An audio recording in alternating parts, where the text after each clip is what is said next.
everyone, Dr. Fred McAlpin from Premier Orthopedic Associates. As a working parent of 3 student athletes, I know how challenging it can be to make every game in person for so many reasons these days. I wish that I had more of those special moments on video to share with our loved ones, near and far, for years to come. Our team here at Premier Orthopedics is proud to partner with our friends at BFA Sports to support South Jersey schools and their families to provide all of you with virtual front row seats to cherish these special memories for years to come. Now, for 24 years and counting, we are grateful to be the premier choice of orthopedic pain management care for so many families.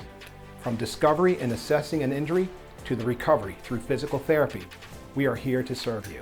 Although we hope we don't see you soon, we're here for you when you need us. Well, it's almost game time. As parents, we have helped our kids by shooting hundreds of basketballs and throwing just as many baseballs to bring them to their current great skill level. And we aren't as young as we used to be. Don't worry, we can help you too. Hey, enjoy the game.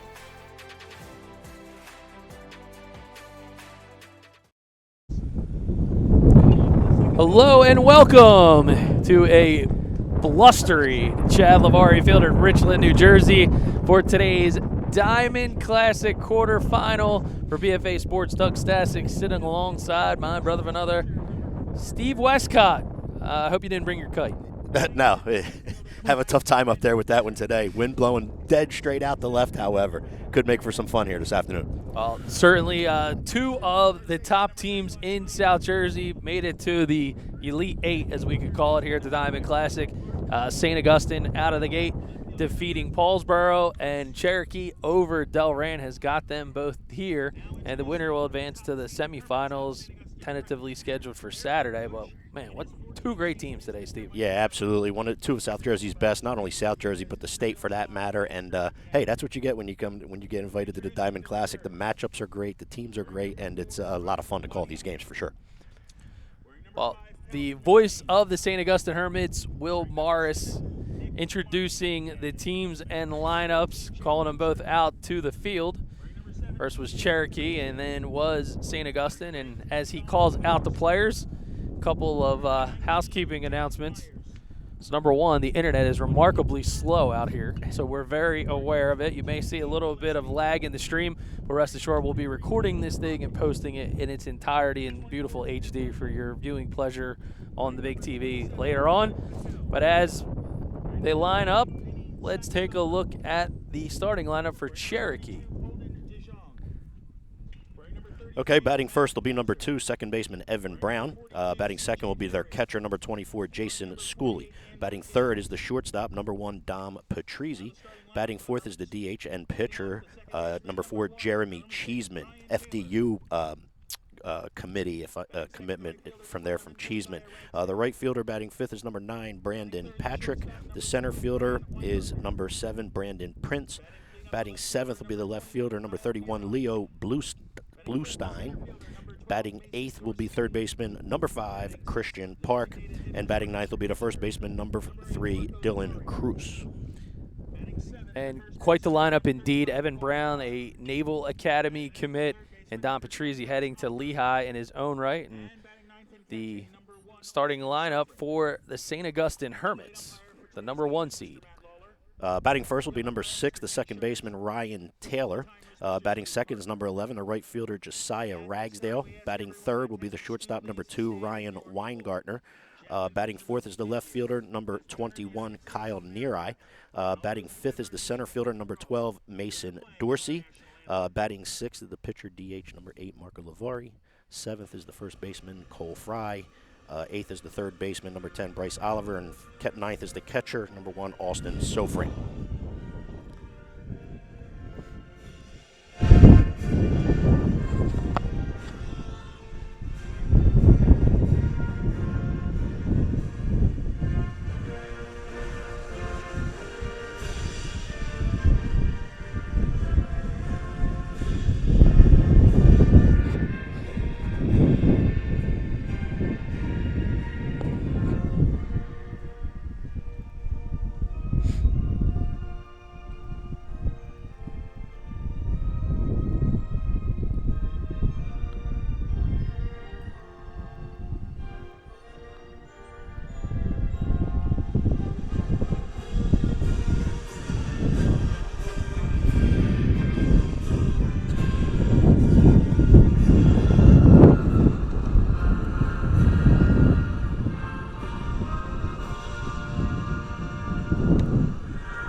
Well, Stevie, if there's ever a few times that I was proud to say I need to lose a few pounds, today would be one of them, because if not, I'm afraid we would have blown away. Yeah, and we talked about some of the commits from the Cherokee Chiefs side, some commits from the St. Augustine Prep side for sure. Ragsdale and Gaines are Iona commits. Ryan Taylor's a Penn commit. Weingartner's a St. Joe University commit, and Kyle Neary is committed to Bryant. Coaches going over the ground rules, and speaking of the Diamond Classic ground rules, the home plate umpire today is going to be Mr. Matt Lawler. He's joined at the plate by the two head coaches. So for Cherokee, Mark Petrani, and for the St. Augustine Hermits, Mr. Mike Bailone. And again, Bailone, he was a little fired up when he got to the field today, especially coming off of that loss yesterday, the first of the season, to the Violent Fighting Clan. Yeah, if they stubbed their toe yesterday, and it was a really good effort by St. Augustine. However, Violent High came to play and was able to upset them here. However, the good thing is they get to come right back at it today, try to get that taste out of their mouth. And, hey, there's no time to pout. I mean, their schedule over the next week to 2 weeks with these teams leading into what's potentially the state tournament here shortly. There's no time for whining and crying over a loss. You got to get right back at it and get that taste out of your mouth. Yeah, and for Coach Petrani, the last we had saw them on a BFA broadcast was unbelievable battle against the Lenape tribe. Lenape had actually advanced in their win over Northern Burlington, so they're the first team that's already punched their ticket to the semifinal. But coming out of that game, Coach Petrani just said we had our opportunities. We couldn't get guys across the plate when we needed to do it most, and they gave extra outs, and that was something very uncharacteristic of a Cherokee defense. It really is, and both of these coaches know they've been doing this a long time, and their records speak for themselves.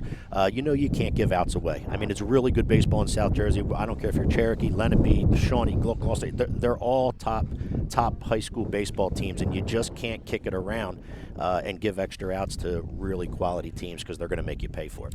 And two top-notch pitchers, two of South Jersey's best, will go head-to-head. Cherokee's going to be with the bats first. They'll face Marco Lavari. He's thrown 2 no-hitters already in the 2022 campaign. Lavari already committed as a junior to Old Dominion. Yep, he's going to join his older brother Kenny there, and Marco Lavari is the king of the hill, let's say, since they're on the hill there at the pitcher's mound. He's the king of the hill for St. Augustine. He does a really good job out there, and he's as good as they come on the hill, that's for sure. He leads his team with 30 Ks, and as you said, has the 2 no-hitters, and he really knows what he's doing when it comes to being on the bump. Also knows what to do with swinging the bat, and that's something unique to today's pitching matchup. Lavari is, in fact, in the lineup for the Hermits. We had mentioned it at the Open. He's going to be batting in the 6 hole, and for the opposing pitcher, Jeremy, don't call me Easy Cheesy Cheeseman. He is one of the biggest power hitters in all South Jersey. He, too, is going to wear the pitcher and designated hitter tag, so he going to FDU.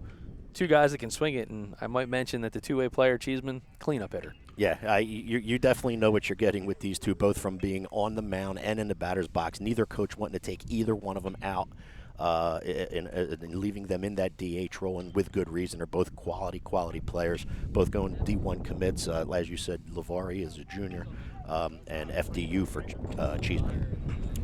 All right, so the Hermits are taking the field. We're getting ready to go underway. And they, in fact, will face Marco Lavari.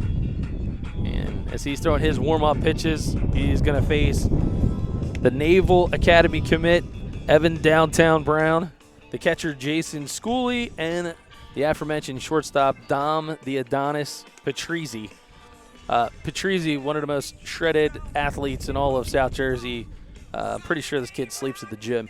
Yeah, and Evan Brown's really, he's really their go-to guy. He leads this Cherokee Chiefs team in hits with 24, home runs with 4, and runs scored with 19. And that's the reason why he's in that leadoff hole. He's the spark for this Cherokee Chiefs team, that's for sure, and we'll see him right away in that leadoff spot. So it will be Lavari and it will be Brown. It'll be a great way to start things off. I've talked about some of the ground rules as the coaches were out there meeting. A little bit unique for the Diamond Classic.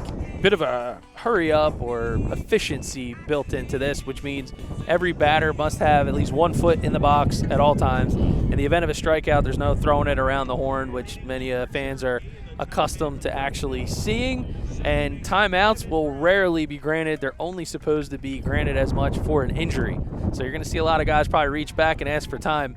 Don't be surprised or don't get upset with the home plate umpire, Matt Lawler, if he doesn't grant it. Yeah, a few speed up rules, and hey, it's all good. Let's play baseball.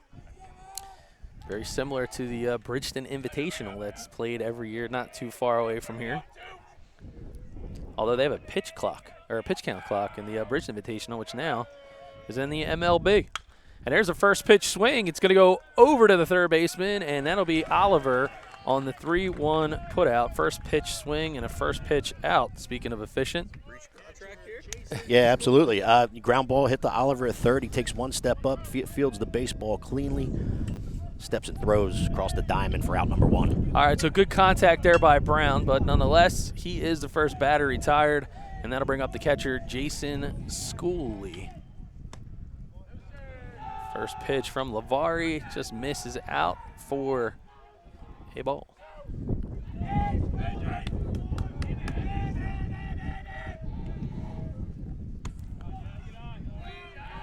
Quickly now, 2-0, the catcher Schooley. Schooley with that big frame in the left-handed batter's box. He just looks like a catcher, doesn't he, partner? When you picture catcher, you picture this right here. There's a hard hit ball right at the first baseman. Keeping it in front, making the out will be Cole Fry. Yeah, good job by Fry. Had a lot of time there to field the ball, stay in front of it, and then able to be Schooley to the bag for out number 2. Got to mention, though, 2 loud outs, 2 loudly hit baseballs. Hard to pick it up with this wind out here, but I can assure you. Yeah, both of those outs were hit sharply, as they say. There's Don Patrizzi, the starting shortstop, headed to Lehigh University. That pitch misses just off the outside corner. Want to thank the administration, St. Augustine. We're helping out our friends at Hermit's Broadcasting. This game got put on the calendar a little bit late, as can happen here with the Diamond Classic. So happy to bring it to you. And bear with us, as again, the internet's a bit slow out here in Richland, but we are digitally recording this thing and we'll post it in its entirety. But we also have our friends joining us on Hermit's Broadcasting. So a dual broadcast, Stevie Westcott. Yeah, there you go. The kids from the St. Augustine do a nice job with that Hermit's Broadcasting system and their team, and they do a nice job, and we're glad we could be here today with them. All right. So a 2-out walk surrendered to Don Patrizzi will bring up the big swinging left-handed hitter but right-handed pitcher, Jeremy Cheeseman. Good job by Patrizzi, able to draw the walk, putting Cheeseman getting his stick up here in the first inning.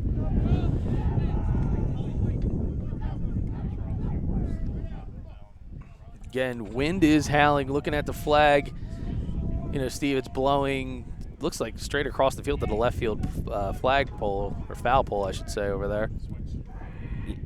Yeah, you get something up in the air in the left field here, and it's going to be. I'll tell you what, any fly ball, nothing's routine today either. I mean, when you have the wind howling like this, nothing's routine. However, if you get it up in the air to left field, it's gonna go. Runner goes. Here comes the throw from Sofran, not in time, and stolen base by Don Patrizzi on the game changer instant replay. You see a good jump just as the ball's being delivered. And not much Sofran could do. Good transition. Yeah, it was a good throw. Just not in time. Patrizzi now in scoring position, and Cheeseman holds off on that one. Patrizzi will retreat. And talk about teammates year-round. Cheeseman and Patrizzi, both pride of the Scanzano Combat Baseball crew up there in Cherry Hill. Tip of the cap to John and Mike Scanzano and the team up there for all the great work that they do. And pitch identification is a big piece of the puzzle, as now back-to-back walks surrendered to two of the Scanzano combat crew. Yeah, real good job by both Patrizzi and Cheeseman there, able to see a few pitches, or a bunch of pitches, I should say, and able to get first and second here with 2 outs, trying to draw a 2-out rally. Are the Chiefs. Something in the water? How many lefties they got in this I was lineup? just going to say, you're looking at a left-handed loaded lineup here. Called strike into Brandon Petrick. You want to take a guess where he plays the summer ball? That would be right. Scanzano. So Evan Brown, another guy in this line. I mean, the whole, I guess, some really good training happening up there. Yeah, you're not going to get any better training facility or training instruction than you are at Scanzano's, that's for sure. Well, we can't give the guys in the offseason that help these guys elevate their games and help them with their recruiting and all that goes with it in player development. We saw Eddie Charlton from the Baseball Performance Center. He's here, a St. Augustine alum. He's got his place over there in Pleasantville. So this is the time of the year, the big games, where all that hard work pays off. Yep. And that's how you get invited to the Diamond Classic. That's a foul ball straight back into the screen. Fighting through it here is Petrick, 1-2. He was so fired up about getting ready to get loose. The Hermits hadn't unlocked the gate on the one side just yet, and Petrick was ready to go Spider-Man over the fence. He was. He wanted to climb it. Let me get over there. Holds up on that one. Not by much, as Lavari throws an appetizing ball down, but couldn't get him the bite. Yeah, it's a really good off-speed pitch. Started out as a strike, ended up in the dirt, but a good job by Patrick in holding off on it.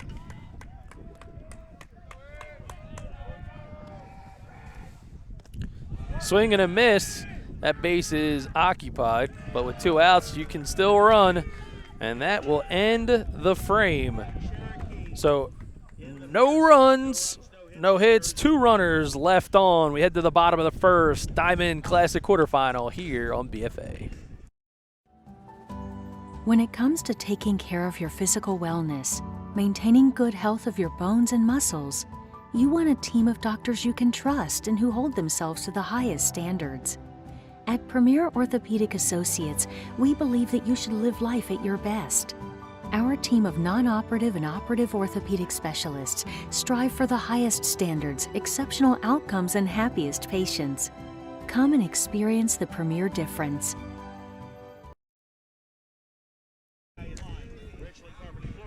The 48th annual Joe Hartman Diamond Classic here on BFA Sports. Doug Stasic sitting behind home plate with my brother from another, Steve Westcott. And as expected, a little bit of a chess match in the top half of the first. Yeah, Lavari was real efficient through the first 2. Able to get the first 2 hitters out with 2 outs. Cherokee Chiefs drew 2 walks. However, Lavari able to get himself out of that first unscathed with 18 total pitches. St. Augustine coming up here in the bottom of the first. And one of the guys left on base in the top half was the cleanup hitter, Jeremy Cheeseman. And Cheeseman is the starting pitcher. Has appeared in quite a few of the marquee games over his career for Coach Petronati. And what we can expect to see from Cheeseman is a guy has high velo, throws the ball. He's at 91 when I saw his last appearance versus Lenape. But he's got a good mixture, good fastball. His breaking ball has late bite to it. And his slider is something that very deceiving because he's got very similar release points in all of his pitches. Yeah, and as we talked about with Lavari, knowing what he's doing on the mound for sure, so does Cheeseman. I mean, he's got his stuff working. He obviously leads his team being the #1 hit and their ace. He has 34 strikeouts on the year so far. So yeah, when he's got everything rolling and his pitch quality going, he's as good as there is out on the hill. University of Penn commit and the leadoff hitter Ryan Taylor. He steps in, and Taylor has had himself a couple of big baseball games this season, most notably and recently against Egg Harbor Township, where he had not 1 but 2 home runs, including a eventual game-winning grand slam. And and Cheeseman almost found his front hip with that one. Taylor able to get out of the way. Yeah, well, and listen, that's another part of Cheeseman's pitching repertoire is you don't get very comfortable sitting in the box against him. What's the saying for that? Effectively wild? Is it a little? Yeah, listen, the ball dances. I mean, that's really what happens. It runs up on the hands of a right-handed hitter. And another foul ball from Ryan Taylor. Taylor not bashful up there. Almost took the first one in a hit, but had good cuts at the second and third, fouling them both straight back.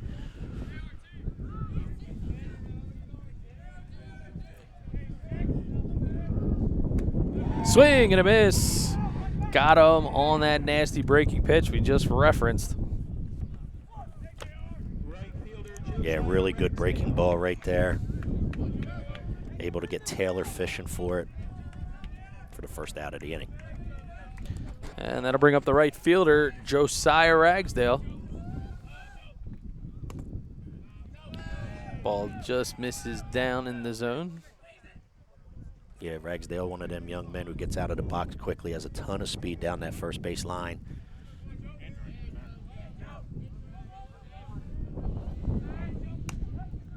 That ball misses away.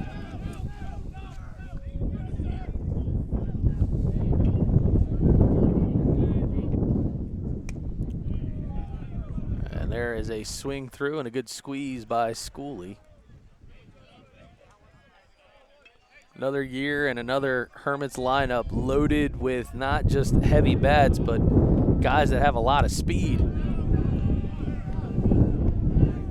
Yeah, Right. and they do a good job running the bases. You know, when they get kids on and they know what they're doing running the bases as far as stealing, hitting, and running. Really, really fundamentally sound when it comes to the base paths. Ragsdale is a one-out base runner via the walk. And another guy that was pretty turbocharged when I ran into him just a short while ago as I got it to the field is the shortstop, Ryan Weingartner. Yeah, and with good reason. He leads his team with 6 home runs, leads them in runs scored with 25 and RBIs with 21. And that's the kind of guy you put right in that 3-hole, partner. Yeah, Weingartner, another guy, one of our last BFA broadcasts with St. Augustine, 2 home runs in that contest versus the Eagles of Egg Harbor Township. Runner goes. And Ragsdale is in there, and they're going to call him out on the slide. We'll get a chance to see it on the Game Changer instant replay. Yeah, he gets a really good jump, and we just mentioned when he was at the plate all that speed he has. Looks like he's initially safe there, but does he come off? He may have. Well, Coach Bylone gonna ask for a second opinion. And if you're looking for opinions when it comes to your physical therapy or any of your orthopedic care needs, who better to turn to than our friends Dr. Dwyer and his team, Premier Orthopedics, POA, SNJ, 8 locations to serve you throughout southern New Jersey, including our brother from another, Al Fisher, who was there this morning. Hope he's okay. Well, Al got injured at the buffet line when we were in Florida. Yeah. Is that right? Yeah, I think he's got a little too much on his frame there, on the right knee. Freak injury. To my brother Al, I hope you're okay, my friend. Yeah, he told him to start lifting things in the gym and stop maybe lifting the spoon as frequently as he does. Well, I've been fortunate enough lately to You're follow looking through good. with a diet plan, so maybe I can help Coach Al out that way. Yeah, 100%. So Ryan Weingartner, he earns a walk, and after Ragsdale's caught stealing, he's at first with 2 outs, and Schooley gonna try to tutor his pitcher Cheeseman on how they're gonna pitch to Kyle Neary. Yeah, this is a good mound visit right here by Schooley. Going out, he was unfortunately Cheeseman walked Ragsdale, and now walks Weingartner. Just go out, settling down, and say, hey, you got 2 outs here. Let's see if we can get ourselves out of here. Yeah, Kyle Neary, the Bryant University commit, hitting in the cleanup spot today,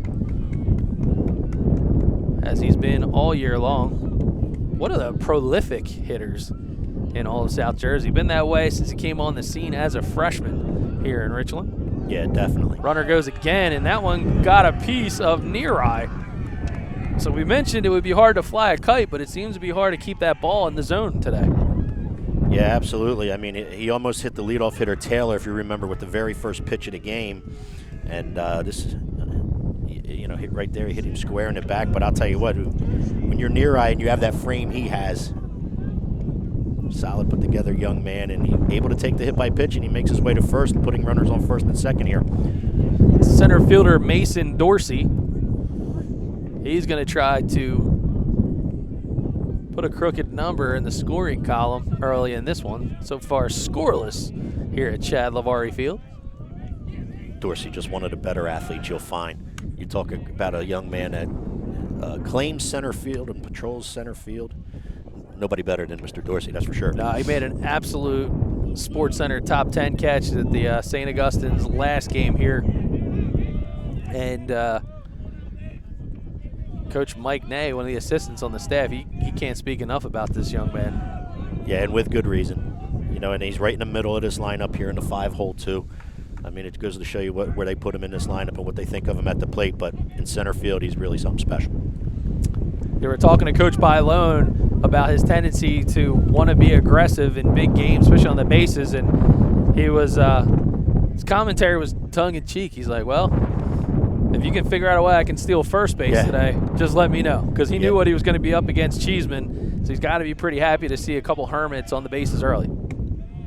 Absolutely, and I'll tell you what, unfortunately here, though, in the first inning, the stolen base might have got him in trouble because Ragsdale slides off the bag even though he was initially safe, or else the bases are loaded right now with only one down for St. Augustine.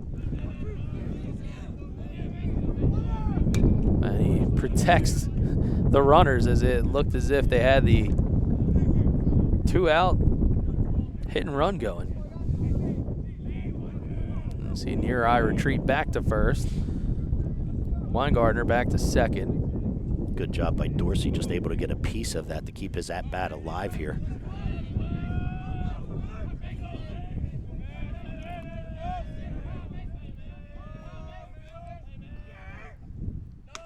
Cheeseman takes a little off with the curve slash changeup, I guess we'd call that. Misses up in the zone. Now 2-2 the count to Mason Dorsey. And as it should be, partner, good crowd here today. Both foul lines down both fences are completely filled. And plenty of people watching on both the BFA Sports live stream and Hermits Broadcasting, also known as the HBC. Yeah, like I said, we've been watching, a lot of people have been watching the sports here from St. Augustine on those HBC broadcasts. And as I stated prior to the game, that those young men do a really good job in covering their friends and their teammates, et cetera, here at St. Augustine. And the assistant athletic director, Tom Brumell, heads up the Hermits broadcasting group. And we've been talking about getting them more involved on a lot of our broadcasts, and it looks like that was a called strike. No, I think he said he held up. Held up, okay. Yeah. Well, Cherokee pumped up. They were pretty excited about it, but, not so much. But again, they're looking forward to incorporating and helping shape the next generation of broadcasters and students here at St. Augustine. So more to come on that. Stay tuned. But again, thanks to Tom Brumell, Mike Rizzo, the athletic director, and the entire St. Augustine administration for having us here today. And there is a dealt strike 3. So Cheeseman ends the inning with a little bit of cheddar, with no hits, no runs, and 2 left on. If it's like deja vu, I think it just happened again. We're through 1 here in Richland. Hi, I'm Chris Brown, CEO of Close Point USA. Today, we're in our Marlton office meeting our staff and our team that services our clients and our referral partners throughout the state of New Jersey. Here at Close Point USA, we are the premier real estate settlement company. We service our clients throughout the state of New Jersey and the state of Pennsylvania. Close Point USA has 3 primary offices, one in Somerville, New Jersey, Marlton, New Jersey, and Washington Township. We've been in business for 23 years and have closed over 44,000 real estate transactions. We're very proud of the work that we provide, and we are extremely excited to service you and your clients' needs. Thank you.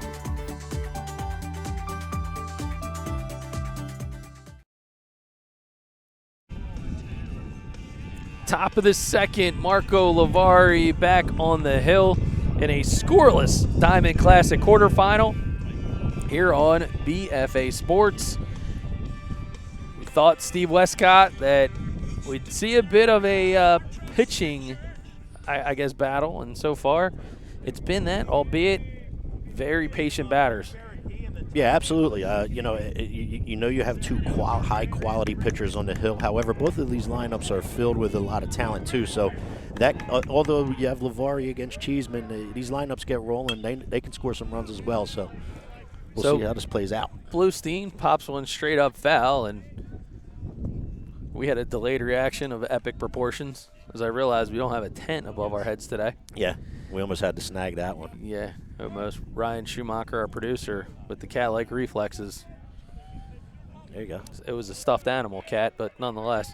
So we're in the top of the second here, right? And Brandon Prince, the center fielder, stepping in. It will be Prince, Bluestein, and Park.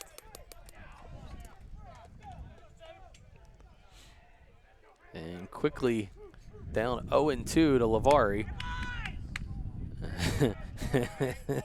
And the reaction from Prince was priceless, because I think he was glad he didn't get a free pass back to the dugout. Yeah, Lavari thought he had one too. Lavari thought he had him. Foul ball back into the screen. Quickly now 1-2. Cloud cover now filling in here in the outskirts of Atlantic County. Yep, there's a time called and a time granted, so we'll see how that keeps up. Diamond Classic again. Always got to have 1 foot in the box. That ball fouled out of play again, back towards the rugby field.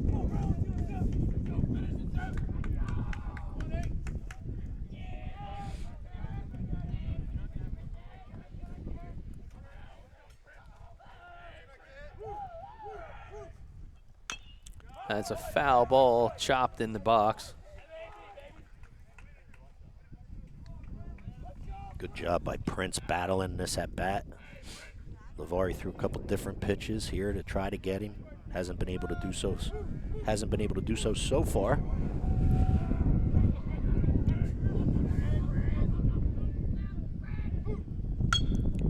There's a hard grounder. It's going to go to Weingartner. He'll scoop it up, shoot it over to Fry. Good dig.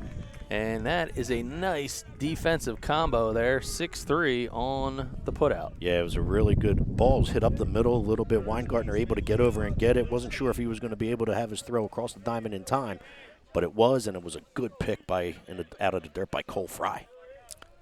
First baseman Leo Bluestein. There's a first pitch swing and a miss from the hand of Lavari. Again, we talked about this kind of hurry up type of setting and rule in the Diamond Classic. And that one is hit over to Oliver. He's going to go to first to Fry, and quickly 2 outs. Yeah, that one a little more tailor-made, I should say. Not a lot of drama to that one. Big high hop for Oliver, to be able to step into it. Catch and throw for the second out of the second.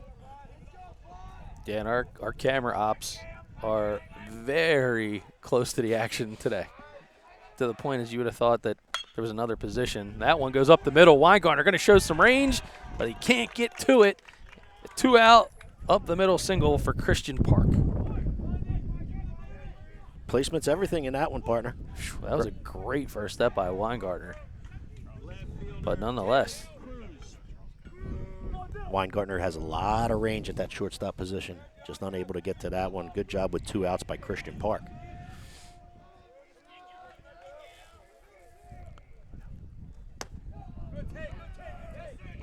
First pitch is in for a ball to the left fielder, Dylan Cruz.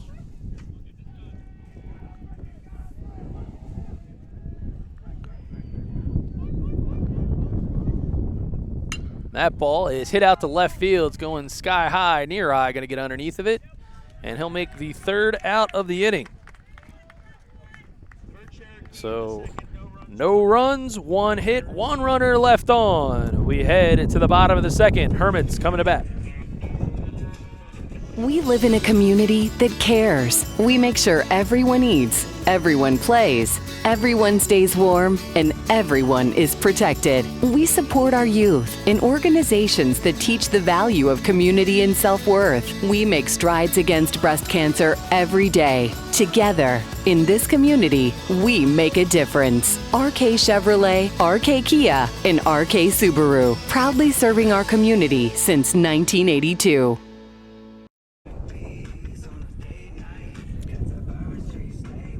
Back to Richland we go.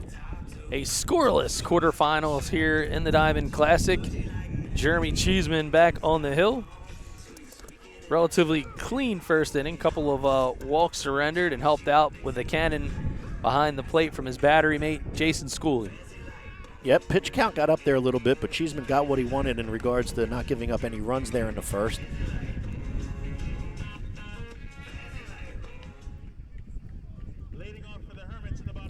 Coming to bat in a second for the Hermits will be Lavari, Fry, and Oliver. Marco Lavari wearing the pitcher/designated hitter tag, meaning that if he is lifted in the game, he will still remain in it as a batter.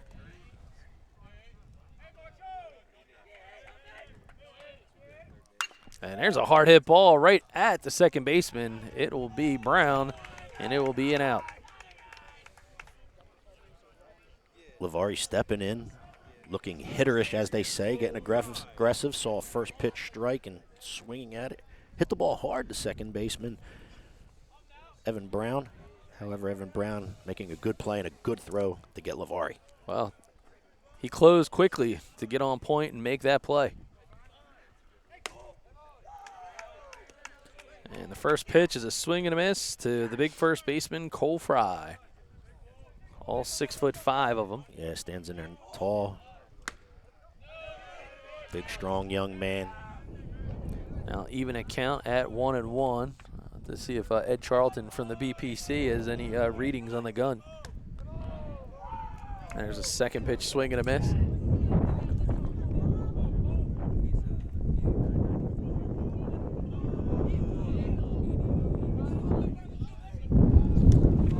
Swing and a miss, he struck him out. So 2 up, 2 down, courtesy of our friends Ed Charlton and the Baseball Performance Center. Baseball radar readings thus far, 88-93 has been the delta for the pitcher, Jeremy Cheeseman. And he now faces the third baseman in Oliver. That's a first pitch up and out of the zone. And for Lavari, Lavari's been sitting 88-89. That ball fouled straight back into the screen. I'd like to thank Eddie for those numbers. Good information there. It's convenient to have guys that have stalker radar guns. That's it. I leave the house and struggle to not forget my keys. Imagine them, always remembering to have that radar gun with you. I'm back in and out of the car in the house 2 or 3 times myself every morning, so.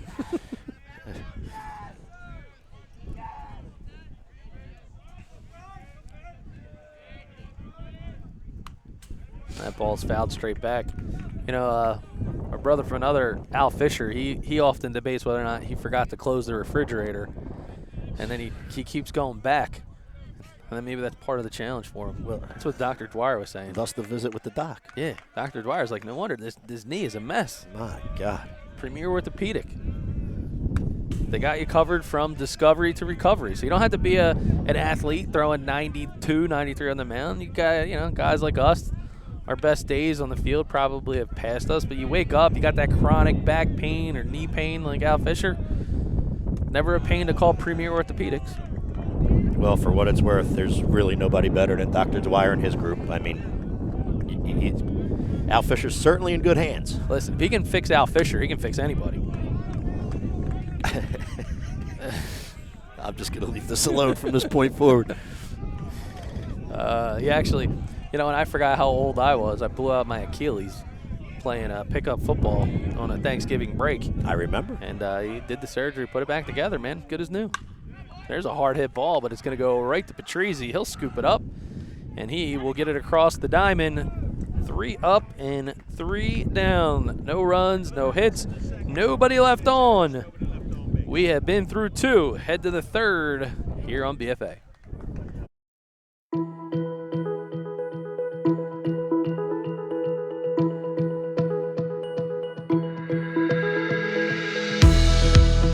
Hi, I'm Joe Bunning from Bunning Family Pharmacy. We're so proud to once again be able to bring the best in high school athletics to you.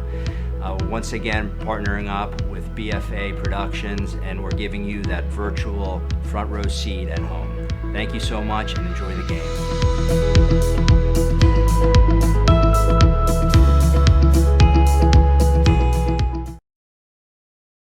The 48th annual Joe Hartman Diamond Classic. It's the quarterfinals here on BFA Sports and simulcasting on Hermit's Broadcasting.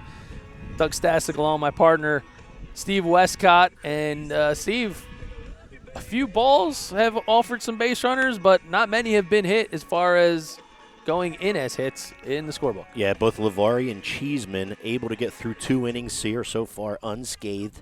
And we talked about 2 quality pitchers on the mound so far. It's proven to be that way. Both Lavari and Cheeseman, again, certainly know what they're doing out there for sure. Back to the top of the lineup go the Chiefs. It'll be Brown, Schooley, and Patrizzi. And here is Evan Brown. Hard hit ball that was scooped up over at 3rd in his first at bat. And a first pitch offering from Lavari misses down for a ball. Good eye by Brown, but a really good pitch to start by Lavari right there.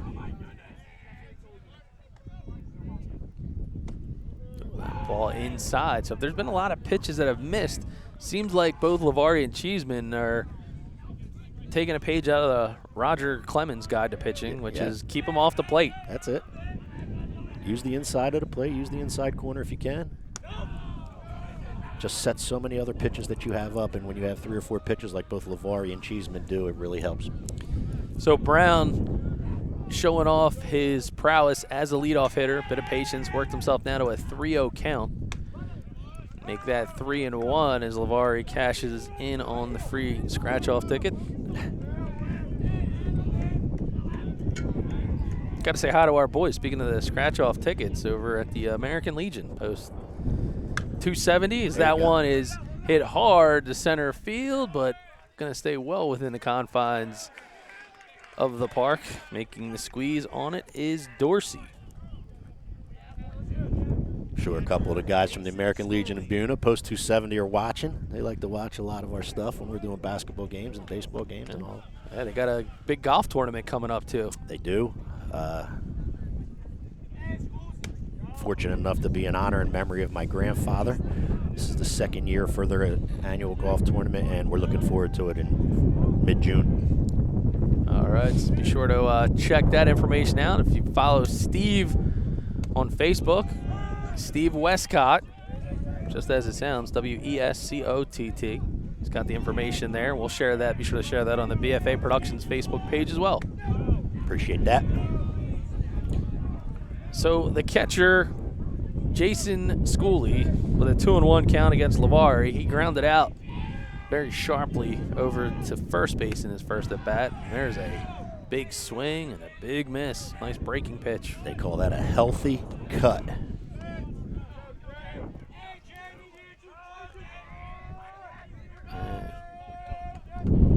It is blustery. The sun has disappeared, replaced by cloud cover. I'm going to replace my shirt with a BFA hoodie as the batter's going to be replaced after Schooley strikes out on a big swing.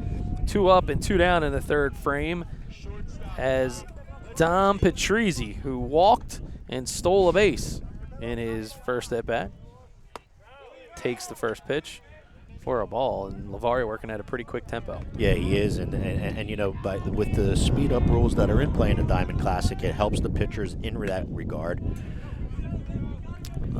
That last at-bat, Marco Lavari really took advantage of Schooley's aggressiveness at the plate, getting him to go swinging through that off-speed pitch and able to get that strikeout. Foul ball straight back into the screen. Lavari winds and fires. And that ball is fouled out of play again.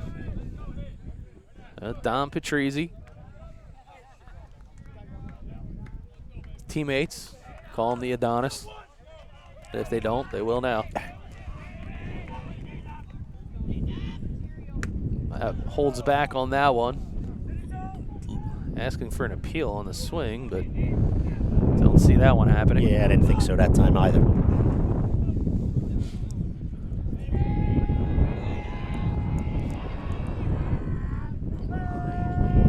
The wind continues to howl, and Patrizzi gives it a ride. It's going to go out towards right field. Making the grab will be Ragsdale, and another efficient inning on the hill for Marco Lavari. 3 up, 3 down, no runs, no hits, and of course, nobody left on. We are still scoreless here in Richland. We're here at the brand new RK Service Center. Got to be super excited about all the things that are going on here at RK. We are. We're super excited. We've been waiting this for a long time. We're very proud of this facility. We are hiring new technicians, so we're offering a $1,500 sign-on bonus. You can check with our managers in terms of the details on that. But along with that, we offer healthcare, dental, eye, 401k with a match, and on it goes. No better place to look than right here at RK Auto Group. RKAutogroup.com, but individually for each manufacturer would be myrkchevy.com, myrkkia.com, and myrksubaru.com.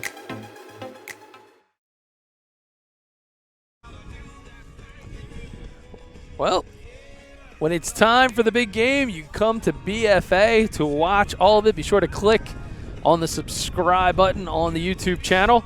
And when it's time to close the big real estate transaction, nobody better than Chris Brown and his team at Close Point USA, closepointusa.com. 3 locations to serve you throughout the South Jersey area, Washington Township, Marlton, and Somerville. They'll close all your real estate transactions in both New Jersey and Pennsylvania.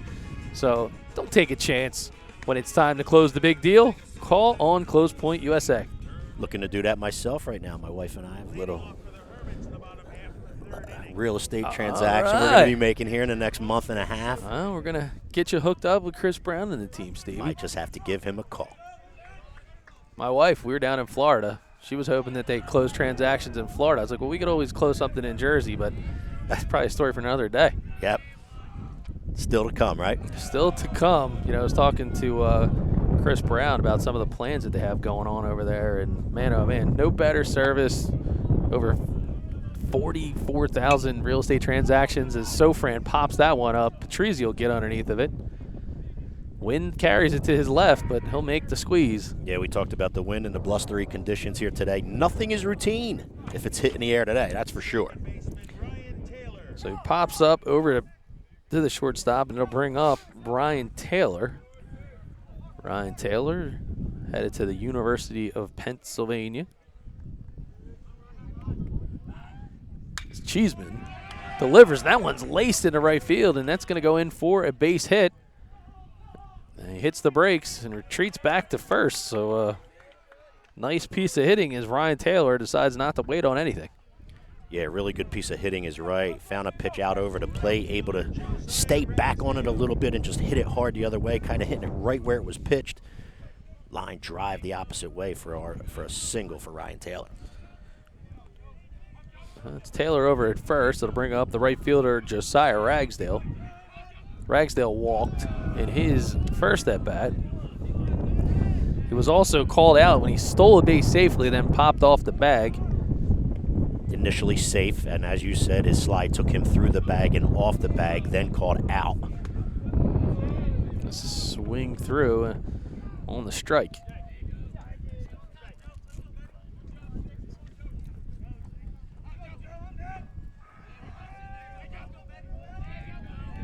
Coach Bylone really likes to be on BFA. Keeps getting caught up in on the camera angle over there. Rowan University's own Andrew Jersky. Not bold enough to tell Coach to move, I guess. I wouldn't be either. I don't know if I would be either. There's a called strike. young kid just trying to do his job. He's not going to pick a battle with the head coach of St. Augustine at his on his home field, that's for sure.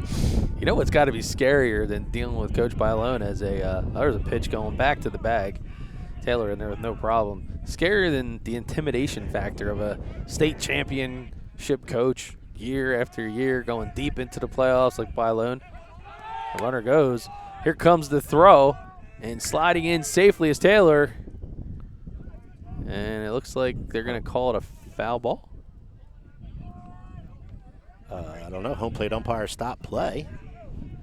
And Taylor's headed back to first, so I'm going to guess that was a foul ball.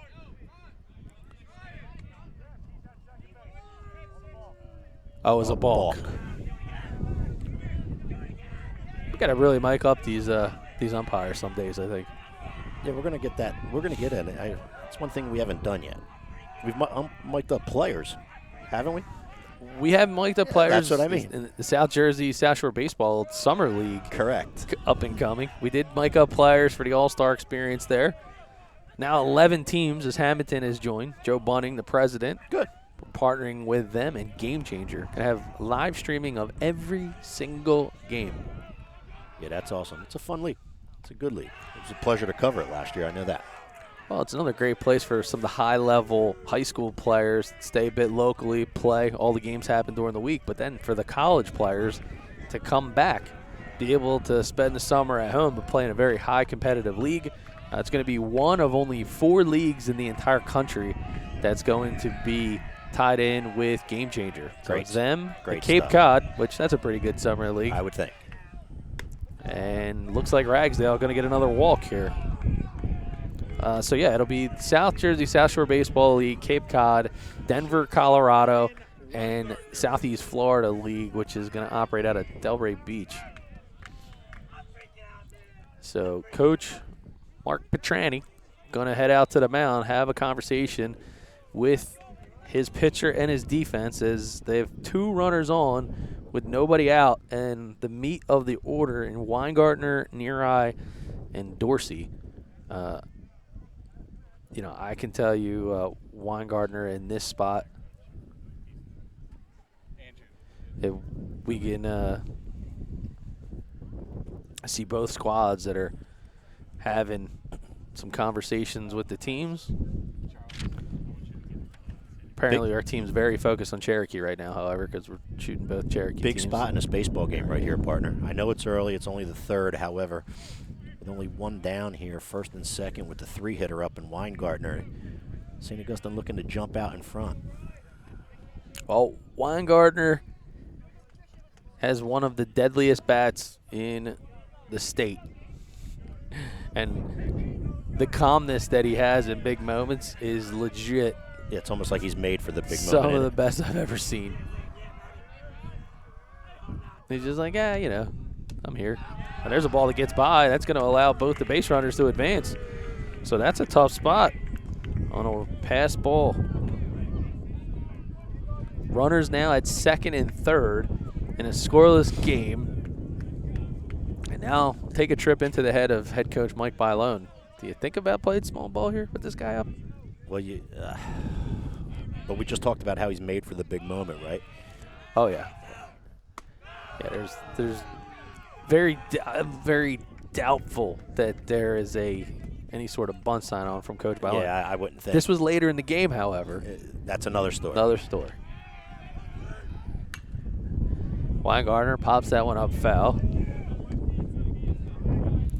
You take a look there at the runners at 2nd and 3rd. I can tell you this. I know Cheeseman knows in his mind he doesn't want to make his mistake to Weingartner here. I can tell you that. Now 2-1 to Weingartner, working himself into a hitter's count. Oh, that one shoes. That's going to be a problem. And it's straight back and out of play. Thought I was going to have a chance to maybe catch one. I'm too old for that myself. Dude, I'm getting the heck out of the way, partner. That was a major league height pop foul ball right behind us. Or else I'll be in the room next to Al Fisher at Dr. Dwyer's. Ryan, I can tell you the producer, Ryan Schumacher, he's like, please don't let it hit the table, because if I have to listen to Doug say, why didn't we put the 10 up, I'll probably go right out in the middle of traffic right now. And that one misses. a full count to Ryan Weingartner. And, oh, by the way, it doesn't get any easier with Kyle Neary on deck. I get it.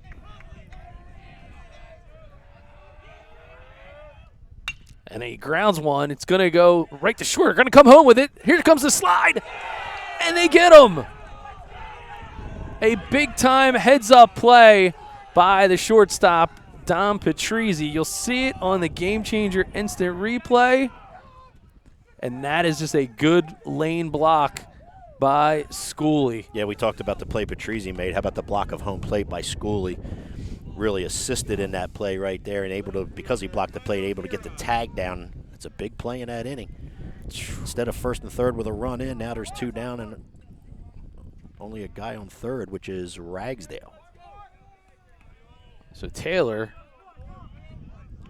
out at home. It'll let Ragsdale move up to third. We got runners at the corners with Kyle Neary taking a first pitch strike from the hand of Jeremy Cheeseman. Man, talk about keeping your cool. Yeah. Don Patrizzi. Yeah. Woo. Proud Papa Mario's got to be around here somewhere.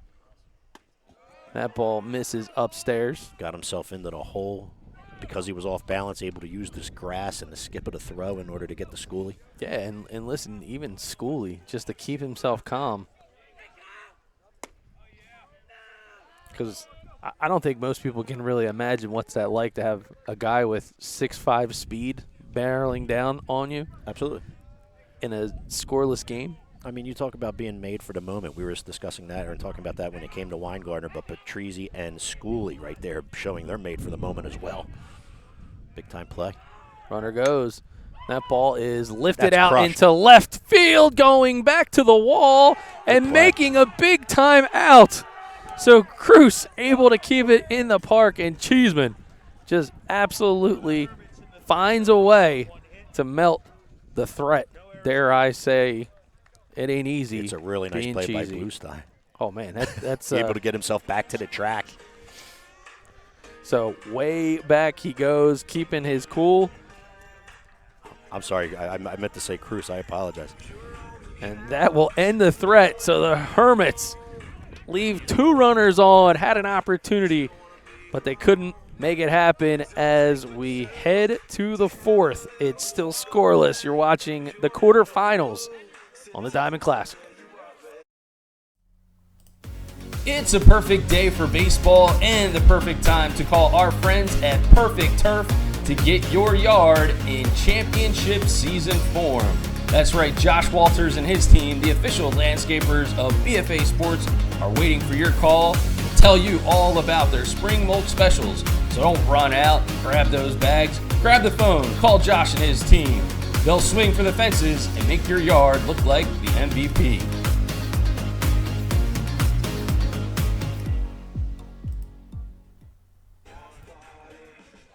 We got a dandy here in Richland for BFA Sports and the Hermits Broadcasting today, being simulcast.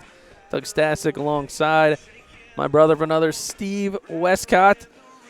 Steve, that was electric, the last inning on a defensive front. Yeah, St. Augustine putting some pressure on Cherokee in the offensive side of things there. Actually have had some runners on base throughout the contest, but Cheeseman able to keep himself cool with some really good defensive play behind him, and in that last inning that you're speaking of, Patrizzi to Schooley, and then a play by Dylan Cruz in the outfield gets Cheeseman out of it. And Cheeseman will find himself right back in it as he leads things off here in the fourth. It'll be Cheeseman, Petrick, and Prince due up for the Chiefs. Marco Lavari back to work. Now 1-1. Lavari been relatively efficient last couple of innings. He's only given up one hit and 2 walks through 3. Just came into the inning with only 47 pitches. I'm sorry, 45 pitches, now at 48.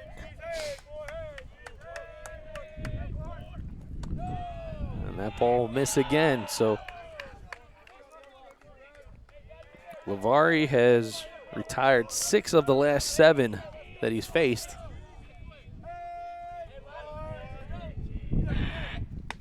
And there's a swing from Cheeseman. Really good pitch. I think Cheeseman was expecting fastball on a 3-1 count. Lavari threw him something a little bit off speed. And Cheeseman will get the walk. He'll head down to first base.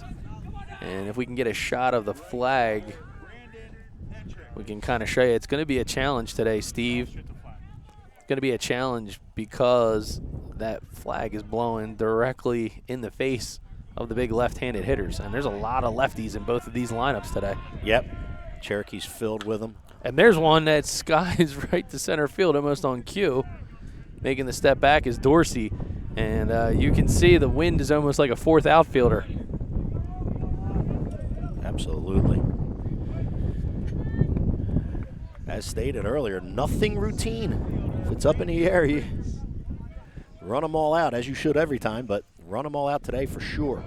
Brandon Prince, the center fielder, he grounded out to grounded out to short back in the second inning. He's aboard in the batter's box with one runner on and one out.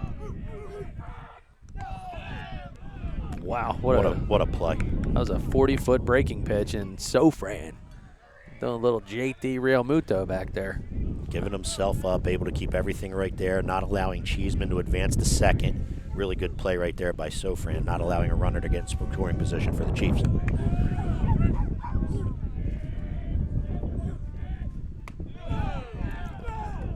That ball misses up. There's a look over at Cheeseman, over at first.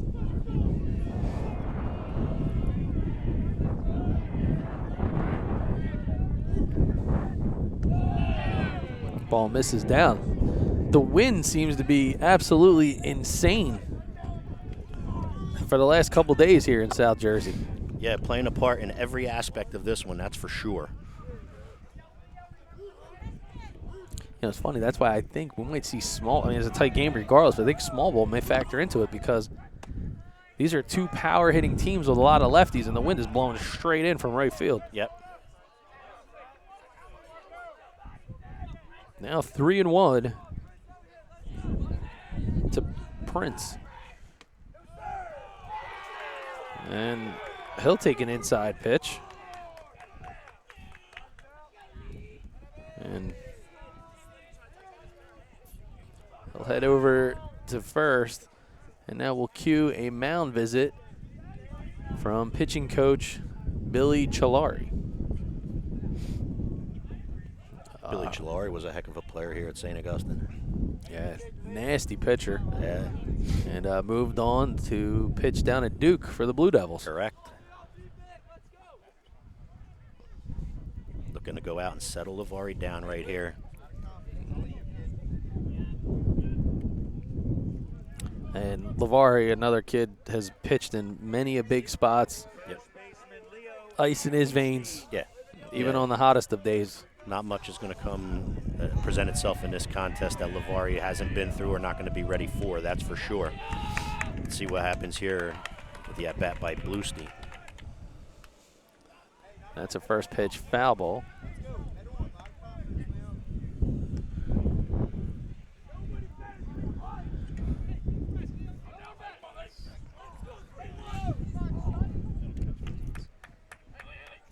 Bluestein grounded out to third base back in the second.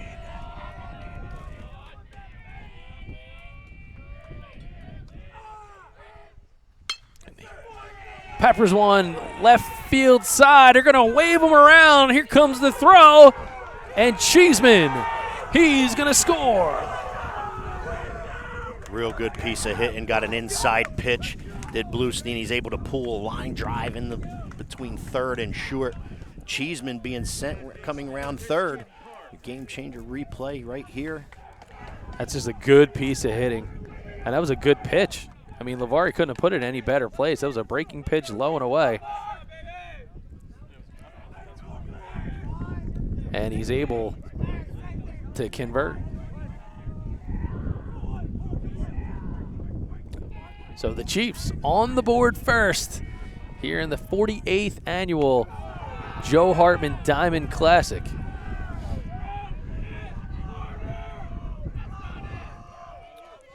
St. Augustine had some chances here early in the first 3 innings, unable to capitalize. Chiefs now threatening, have one in and threatening still here in the 4th. And a big swing there by Christian Park. Park, before that last hit from Bluestein, was the only batter to record a hit against Lavari in this one. The runner goes, swings through it, and a stolen base without a throw. No throw by Sofran. It looked like he was ready to lock and load and throw down to third. However, the right-handed hitter in Park, he was unable to avoid him. He would have hit Park with the ball if he would have thrown it. Well, now you have runners at the corners. It'll be interesting to see if Bluestein goes for it. Oh, and there's another hit batter.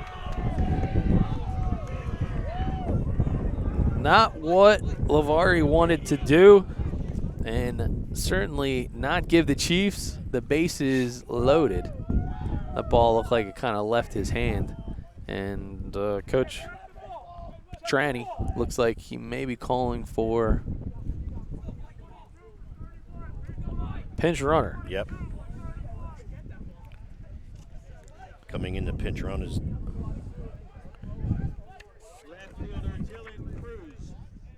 Michael Matthews is our pinch runner over there at second base. So I guess he's looking for a little bit of extra speed should the ball get into the outfield, and he's going to go to Matthews to try to do that. So that'll bring us up to Dylan Cruz. Cruz lifts one out into left field. It's going back. It's going to get past near eye, and it's going to go off the wall. 1 run will score. 2 run will score. And into third base after the stand-up double from Dylan Cruz. Yeah, Cruz found a pitch he liked, and he jumped on it. He didn't miss it at all. Able to one-hop the wall with that one. You know, we talked about the wind, and you got to think that the Hermits outfielders were in a bit more than they normally would be. And there's the result. He was able to cut one through, and that is a big-time play. So now 3-0 as Cherokee has put together an inning to open things up in the scoring column in the 4th. And I love the stoic appearance from the pitcher, Marco Lavari. Bats have come to life here. St. Augustine has made one trip out to the mound already when Coach Chilari came out. Start to wonder how long you think they may let Lavari go here. Well, so far, there was early action in the Hermit bullpen, but coming back in was number 48 for the Hermits. I know that sideline is packed down there, but I don't see anybody. I don't think I see bullpen. They came back in, so he went out and he warmed up. Okay. I think that's Wadiak.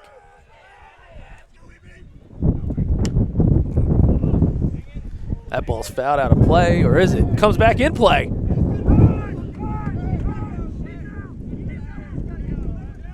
And they called the batter out. Called out because of player interference.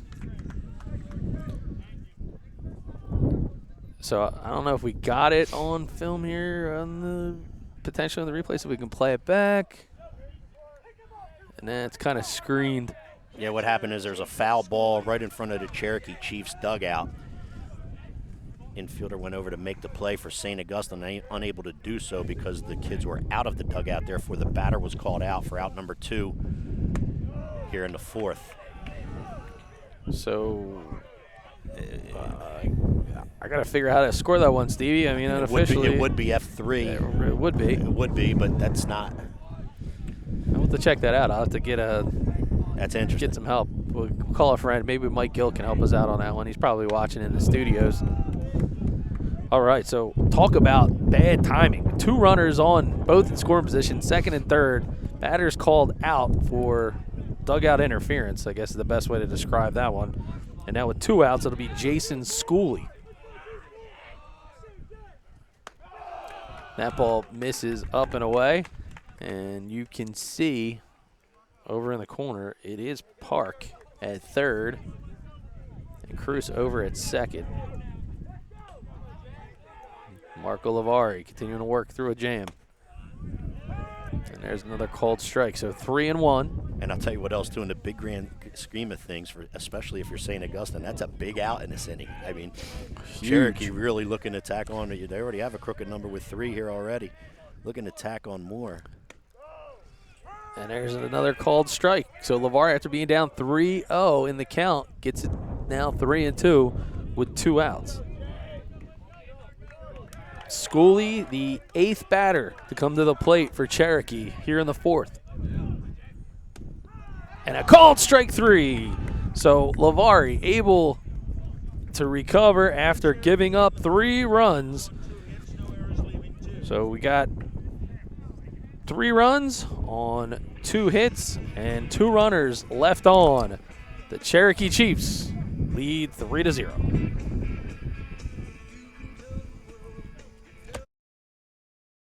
Hi, I'm Chris Brown, CEO of Close Point USA. Today, we're in our Marlton office meeting our staff and our team that services our clients and our referral partners throughout the state of New Jersey. Here at Close Point USA, we are the premier real estate settlement company. We service our clients throughout the state of New Jersey and the state of Pennsylvania. Close Point USA has 3 primary offices, one in Somerville, New Jersey, Marlton, New Jersey, and Washington Township. We've been in business for 23 years and have closed over 44,000 real estate transactions. We're very proud of the work that we provide, and we are extremely excited to service you and your clients' needs. Thank you.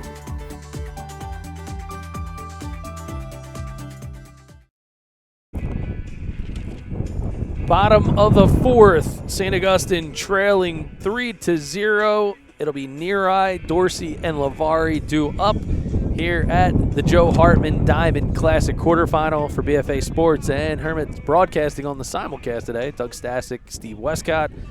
Quickly, some Diamond Classic scoring updates. Gloucester Catholic leads Egg Harbor Township 5-0.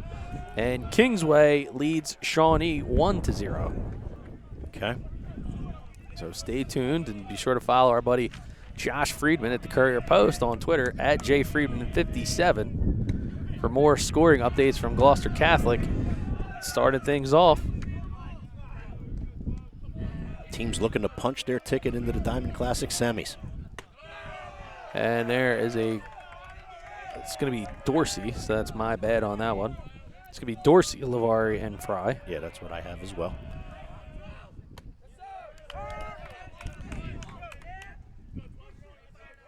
And it's 2-1, the count to Dorsey.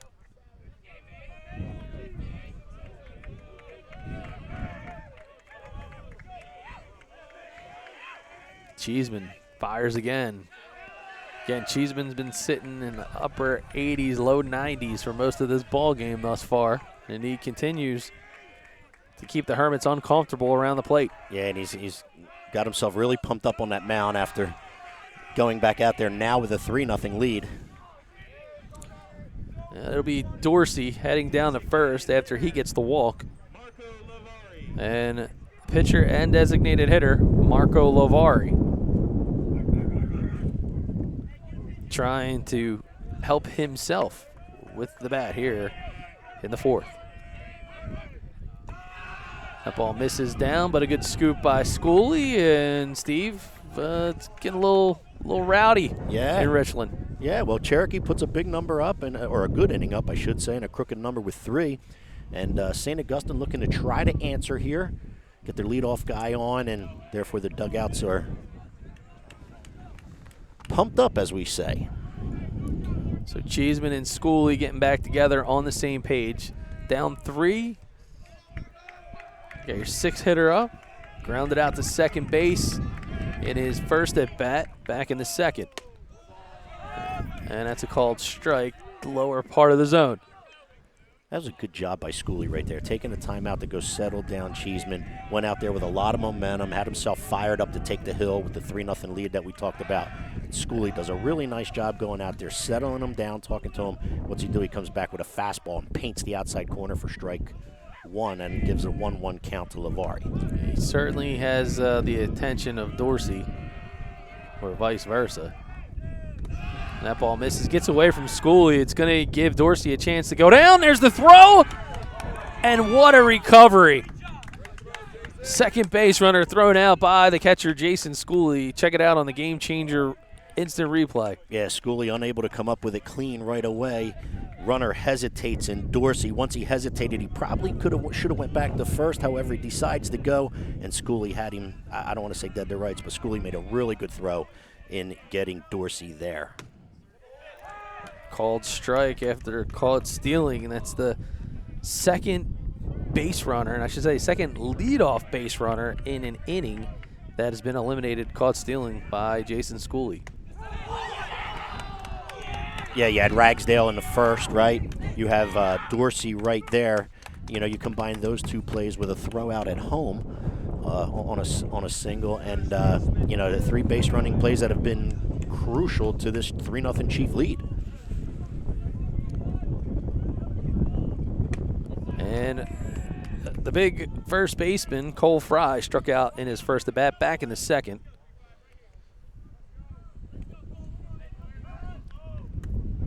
That ball misses down.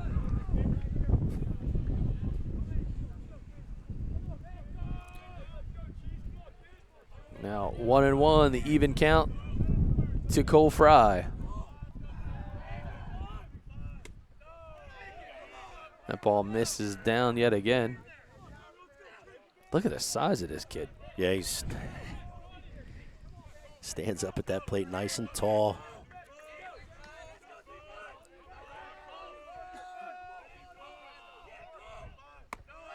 That ball misses down. And you get that tall frame up there if you're a pitcher and you're Cheeseman, you want to work him down. You know, you got the meat of the order. You like to keep balls down at the knees, if not lower anyway, but especially when you have that 6'5" frame.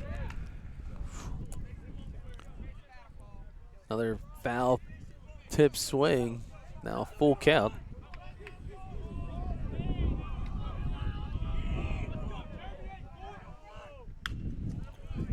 That ball fouled out of play. Cheeseman continues to work.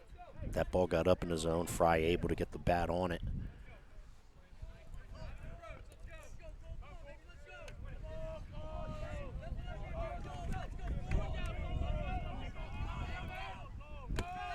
And that ball misses down, so Fry gonna try to reignite the St. Augustine offense. He's a base runner now with 2 outs and a quick timeout, but that's just to replenish some baseballs. Yep. Quite a few of those have been lost already today into the woods. You think? In the Peaceful Glen, I believe is what we call it out here in St. Augustine.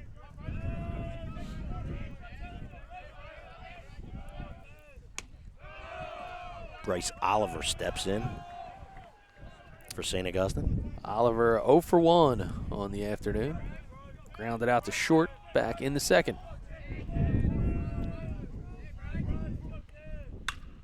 It's a good piece of hit. That ball is hit, and it'll drop in for a base knock. And he's going to try to stretch it into 3, and that is Cole Fry. So a good heads-up piece of base runner by him with 2 outs. Oliver goes in the books with a single, and Fry over to third. Yeah, good piece of hitting. Ball was left out over the plate by Cheeseman. Fry able to get on top of it and hit a line drive to left center. I'm sorry, not Fry. Oliver able to hit a line drive to left center. Fry with a good read on the outfielder, able to turn second and get himself to third, putting runners on the corner for St. Augustine. The catcher, Austin Sofran, popped up to Patrizzi back in the third. And this is a big spot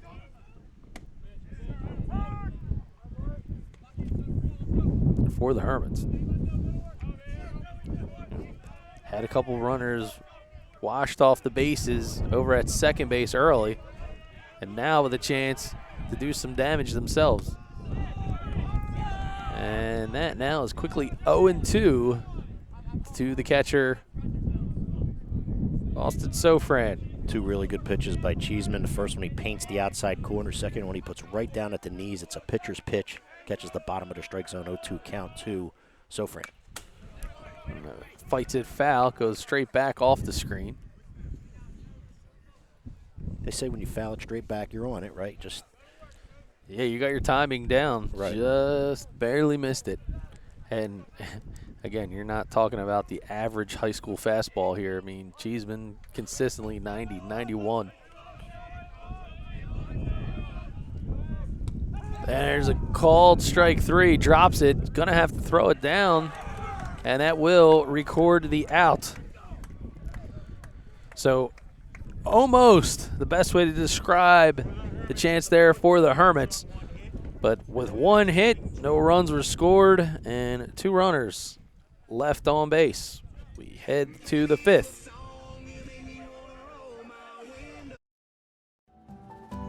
When it comes to taking care of your physical wellness, maintaining good health of your bones and muscles, you want a team of doctors you can trust and who hold themselves to the highest standards.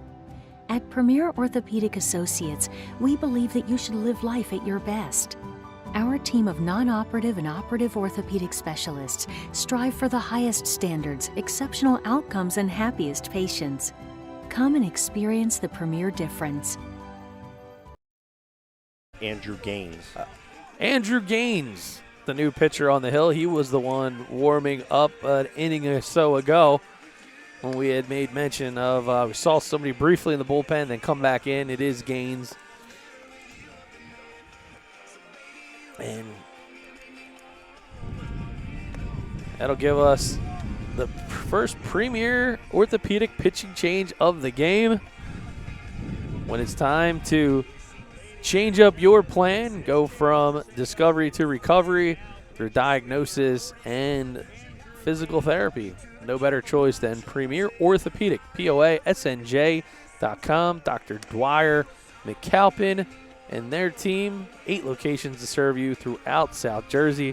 Give them a call, 856-696-1616.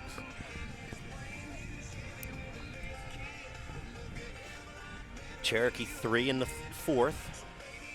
Coming up here in the top of the 5th. Winning 3-0. So Marco Lavari goes 4 complete innings of work, giving up 3 earned runs. And again, only scattered 3 hits across those 4 innings. 78 total pitches is what I had for Lavari. And the shortstop, Dom Patrizzi, came up with a clutch defensive play that eliminated the Hermit opportunity back in the 3rd. May prove to be one of the biggest plays of the ball game thus far. He'll start things off for Cherokee in the 5th.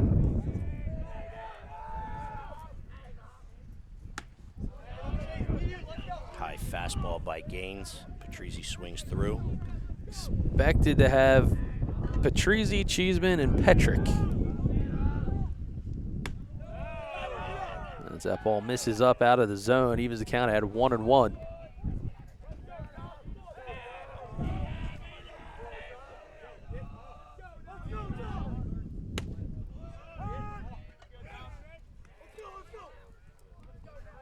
Nice job painting the corner. Yeah, really good pitch.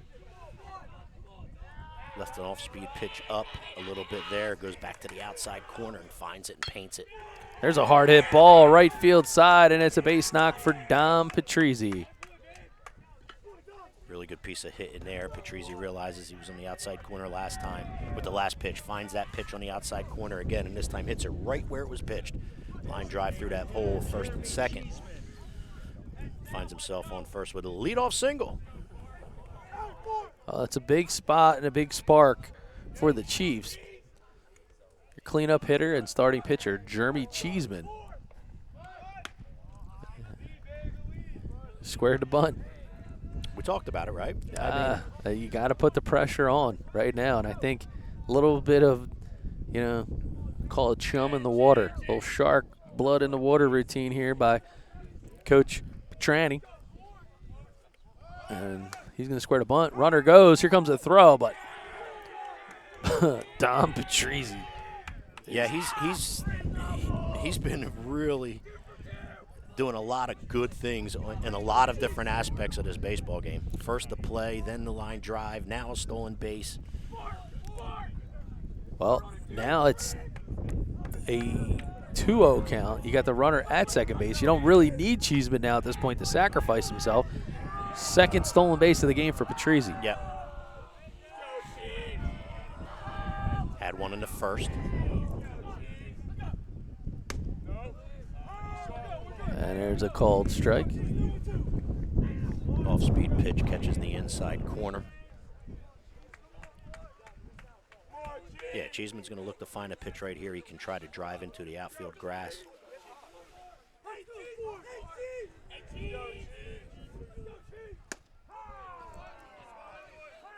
And there is a called third strike against Cheeseman. Cheeseman jumped back a little bit like he thought it was inside. Home plate umpire says, no, it catches the inside corner. Cheeseman goes down looking. Nice work by the relief pitcher in Gaines. Now he's going to face another lefty, and that's Brandon Petrick. Cherokee Chief lineup loaded with lefties. Yeah, Petrick flew out to center field in his last at-bat. 0 for 2 on the afternoon as he fouls off pitch number 1. Not exactly a perfect weather day, but it is the perfect time to call our friends at Perfect Turf Landscaping. There you go. That's right. Josh Walters and his team, a St. Augustine alum and an assistant coach at Egg Harbor Township. He and his team, Perfect Turf Landscaping, serving Atlantic, Gloucester, Cumberland, and Salem counties, even up in Camden if you need them to be there. Spring mulch special. Don't miss out. Be sure to give them a call. Josh Walters, one of those young men that we watched grow up, right? I mean, oh, yeah. Good young man. The guy gives back. You know, he was coaching high school ball, was over at East Vineland Little League, just not as a player, but comes back as a coach for quite a few summers. Good for him. Good young man. He did the mulching at my yard. Is that right? Oh, man, listen, dude, I'm not grabbing any more bags. If I know I can call Josh and his team, they came in one day. There you go. One day. And I know your yard's mint. Yeah. I sent my wife out and said, hey, I'm going to take care of the yard today. Come back later on today. She looked at me like I was crazy, came back. Yard is beautiful. She's like, you didn't do this. I was like, no, I didn't. Can't say enough there, man. You were putting the lineups in for Diamond Classic. Are you kidding? Yeah. 3-1 is the count now to Brandon Petrick.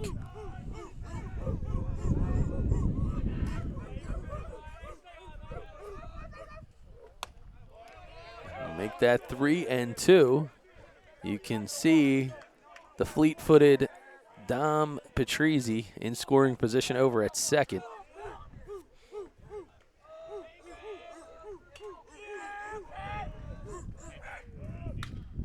And there's a ball. Hits out to left field. It's in foul territory. Going back is Oliver. And basket catch, Willie Mays style. I'll tell you what, that's a really nice play by Oliver. He's got to go back on it, on the baseball. The wind is blowing that way and taking it further towards the out-of-play fence. He's able to manage the fence, manage the wind, and come up with, as you said, running back towards left field, coming up with a basket catch. We'll see if we can grab that. We'll play it back, perhaps. But in the meantime, that retires Petrick, and it'll be Brandon Prince.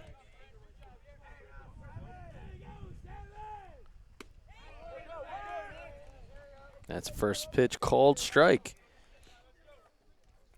Prince walked, stole a base, and scored a run in his last appearance back in the fourth. And now a quick timeout is called.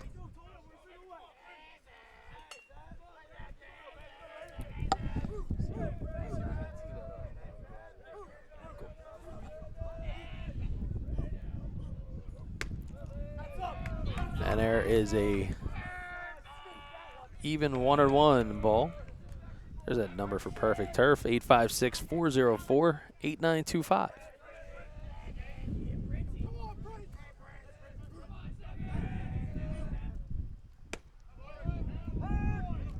And a called strike, now 1-2. Good pitch right there by Gaines.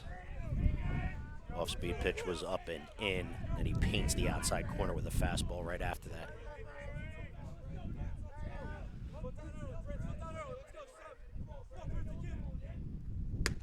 Swing and a miss.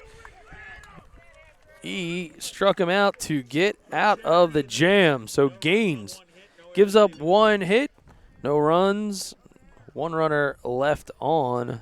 We head to the bottom of the 5th. As you watch the web gem from Oliver as he goes back and catches it over the shoulder. I'm not sure if he's an NFL draft prospect, but that's a pretty nice over the shoulder catch right It's there. a really nice play by Oliver, it's for sure.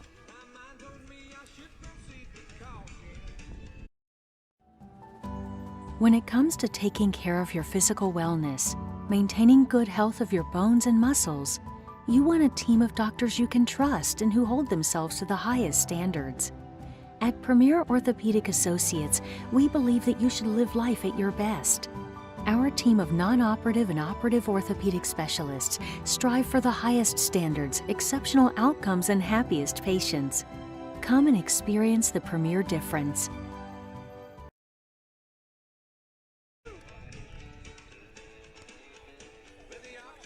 Back to work goes Cheeseman. He has been the horsepower that the Chiefs have needed on the mound. And if you happen to be in the market looking for some more horsepower, you want to trade in one of your vehicles, go visit our friends RK Chevrolet, Kia, and Subaru. RKAutogroup.com. Jim G and the team right over there on North Delsea Drive. As always, it's Truck Month. Proud sponsor of BFA Sports and the BFA Productions Chevy Silverado 2500 3/4-ton pickup. Steve, I mentioned how much my wife loved the yard. Yeah. I hope she's not listening. I love that truck a lot. A lot more than the yard. I guess I can't say more than other things, but I love that truck a lot. I'll just leave it at that. I hear you. But did you get any better people than Jim G and his staff and just great people? Yeah, well, I know our friend Harry Rodriguez, who also happens to run Heavy Hitters, where Ryan Taylor trains. He just got a vehicle from RK. He's been very happy, not just with his Chevy Silverado, or Chevy Colorado he actually got. He got the Colorado this time.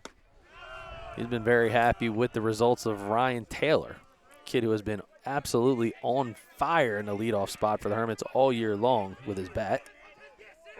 Singled in his last at bat. That ball's popped up sky high. Charging in is Evan Brown. He's going to call off Cheeseman and make the play. I wasn't sure if he was going to catch the ball or maybe throw a pitch from the mound. He went all the way to the mound. Good job right there in communication from the Cherokee Chiefs. Called him. Evan Brown called that ball immediately. Cheeseman heard him, got out of the way, and just let Evan Brown do his thing. Evan Brown charges and catches a fly ball, basically standing right at the pitcher's mound. Good job in communicating between the pitcher and the second baseman there for the Chiefs. And Josiah Ragsdale, the Iona commit, digs in. Ragsdale has reached, in both of his appearances, walks. I guess technically they don't count as plate appearances, statistically speaking, but he does have 2 walks. On base twice. The on-base percentage going up. Evens the count at 1-1. And he lasers one over to the right side, and that'll be in for a base knock. So Ragsdale wanted to make sure that we were able to say, hey, I got a hit today. Ball was hit on the line and hard. Evan Brown thought it looked like he tried to jump up the middle, thinking the ball may have been going up the middle off the bat. However, it didn't. He got himself caught. However, that's a good hard single to right for Ragsdale. Ryan Weingartner in the 3-hole. Walked and hit into a fielder's choice. That was a first pitch strike, but that fielder's choice wasn't just your average fielder choice. That was that Patrizzi to Schooley play at the plate. Back in the 3rd. That cut down a run. St. Augustine was looking to take a lead at that point, 1-0. However, unable to do so because of that play. A little bit of buzz going on in the Hermit dugout, knowing that Ryan Weingartner, the St. Joe's University commit, has the bat in his hand. Has more than a few times change the momentum of a game with a big swing in a big spot. Absolutely, and looking to do so here. And almost on cue. Oh, that one gets down. And Ragsdale going to dive back into second base. Line drive, single to left. Ball was up in the zone. He squared up on it nice. Yep, Weingartner able to get on top of it. Good effort by the left fielder.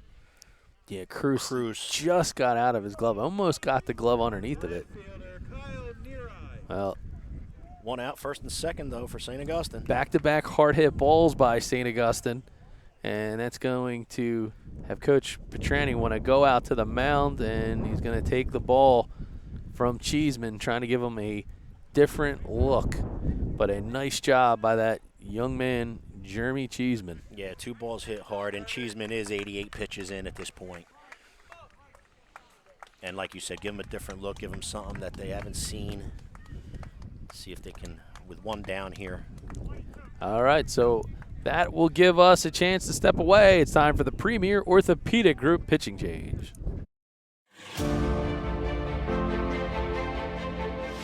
Hi, I'm Dr. Fred McAlpin from Premier Orthopedic Associates of Southern New Jersey, here to give you some tips on your pitcher and how we can reduce injuries. Pitchers tend to have injuries to their shoulder as well as their elbow. This can involve injuring some of the structures called the labrum or the rotator cuff. We can reduce those injuries before they even hit the field. The core is one of those key structures that reduces injuries through the shoulder and the elbow. By doing things such as planks, sit-ups, you can improve the strength of your core and reduce the stress that goes through the shoulder. The other thing, pitch counts. Make sure your athlete is being controlled with their pitch counts. It's one of the main ways in which they can have shoulder and elbow injuries. Keep on top of that and make sure they're abiding by it. Whether it be practice or playing on multiple teams, those pitch counts can add up and lead to injuries to the shoulder and to the elbow. And finally, make sure that shoulder stays warmed up. If you're sitting, you want to still keep warm. Maybe go to the back of the bench and throw a couple warm-up pitches and do some stretches. Some of those stretches include cross-arm stretches, which stretches the back of the shoulder, and what we call internal rotation stretches, which are helpful for reducing the tightness that happens in pitchers. Follow these parameters and you're going to reduce any injuries occurring to your athletes and keep you on the mound for a longer period of time.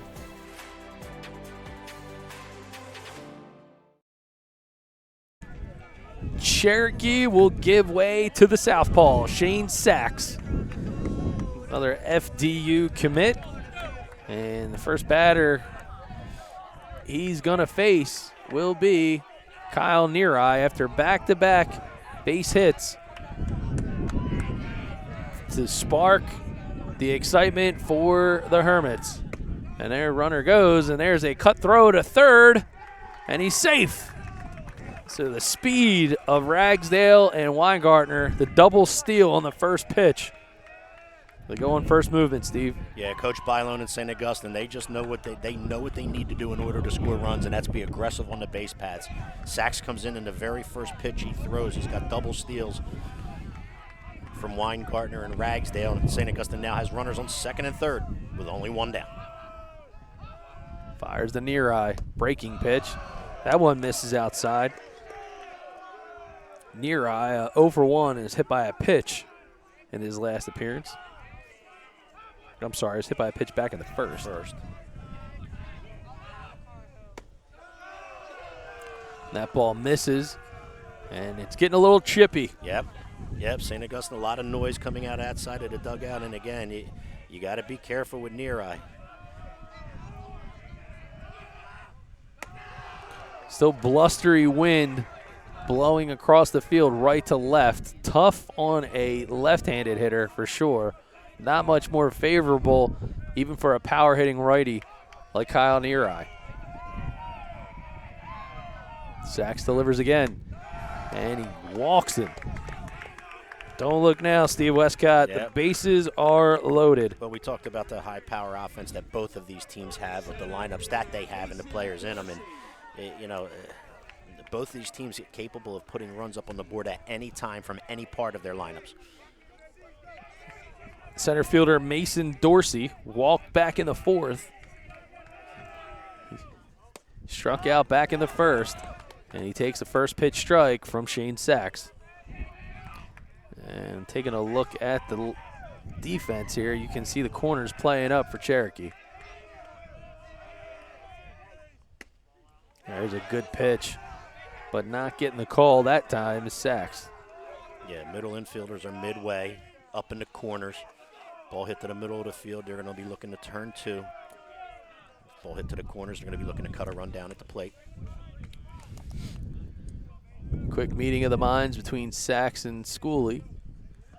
Cherokee evaded a similar situation with threatening runners back in the 3rd on a big-time play from Patrizzi to Schooley at the plate.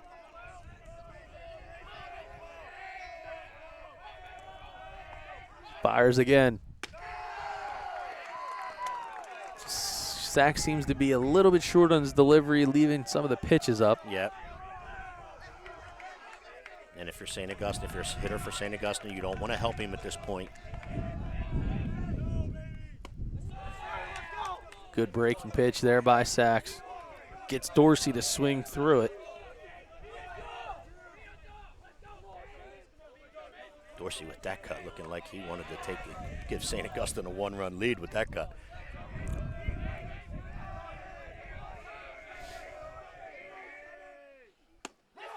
Called strike 3, so big time pitch by Shane Sachs. And Schooley knew it. Schooley, it was a good pitch by Sachs. Game changer replay right here. That's right where catcher Schooley wanted it, and Sachs delivered for the 2nd out of the inning. Marco Lavari staying in the game as the designated hitter. He's hitting for Gaines. Marco tried to tattoo one and put a chip into this lead, and a little bit of chippiness from the Hermits dugout with Diamond Classics was limited with the timeouts being called, so Schooley, seasoned veteran move, getting himself some time. Yep. Right now you can hear the Hermit coaching staff encouraging them to just put the ball in play. Put the ball in play, make them make plays. Yeah, and that's what I mentioned about the cut by Dorsey just a minute ago. Here goes Sachs. He steps off the mound. Trying to get on the same page.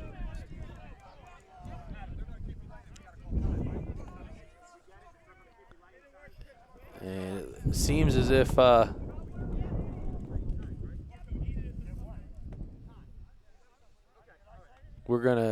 it seems like we got the batter stepping out.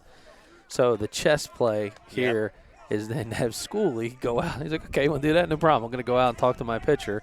And Coach Petrani actually asking the home plate umpire, Matt Lawler, if in fact he's like going to step out, does he have to call time or are you going to keep giving it to him? Yeah, and that goes back to that Diamond Classic rule that we were talking about cutting down on the timeouts and players stepping out of the box. Big block there by Schooley, keep the runners at bay. And you got Coach. It's a chess match. You got the Cherokee coach saying, don't let him get into your head, and then it almost ignites the fire where the Hermits on cue are like, oh, really? Lavari thought about swinging at that pitch. He holds off, and that'll be a called ball. I'd like to see that replay, too, if we could. However, that ball, Cherokee thought it was painted on the outside corner. Lavari, I guess with a good eye, because he, along with the home plate umpire, said, no, that's a ball. A classic high school scene here. That ball's fouled off, straight back. Believes the count even at 2-2. Lavari's at bat, going on for a period of time. Speaking of scores, Gloucester Catholic leading EHT 9-0, end of the 4th. Swing and a miss, back-to-back strikeouts and sacks. Are you kidding me? On the game changer replay. Big spot in this game. Sachs able to go back-to-back strikeouts, able to get himself and the Cherokee Chiefs out of trouble. Sachs, that young man is fired up, and rightfully so. So was the bench and his teammates. They came jumping and hopping out of that dugout for sure, as they should. Good job by Shane Sachs. The Hermits leave them loaded. It's still 3-0 Cherokee, heading to the bottom of the 6th. Hi, I'm Chris Brown, CEO of Close Point USA. Today, we're in our Marlton office meeting our staff and our team that services our clients and our referral partners throughout the state of New Jersey. Here at Close Point USA, we are the premier real estate settlement company. We service our clients throughout the state of New Jersey and the state of Pennsylvania. Close Point USA has 3 primary offices, one in Somerville, New Jersey, Marlton, New Jersey, and Washington Township. We've been in business for 23 years and have closed over 44,000 real estate transactions. We're very proud of the work that we provide, and we are extremely excited to service you and your clients' needs. Thank you.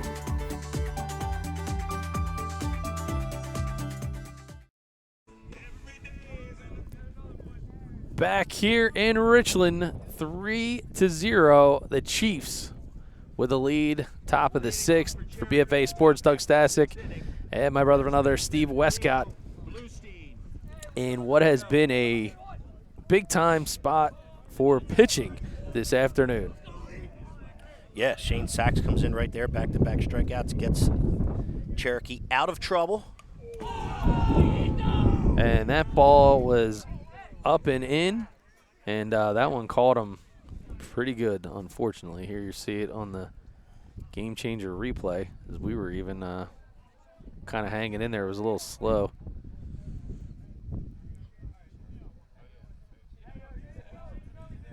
Yeah, so I don't know if Bluestein shaved this morning, but if so, he did now. Yeah, that ball hit him right in the side. It looked like an earpiece of the helmet.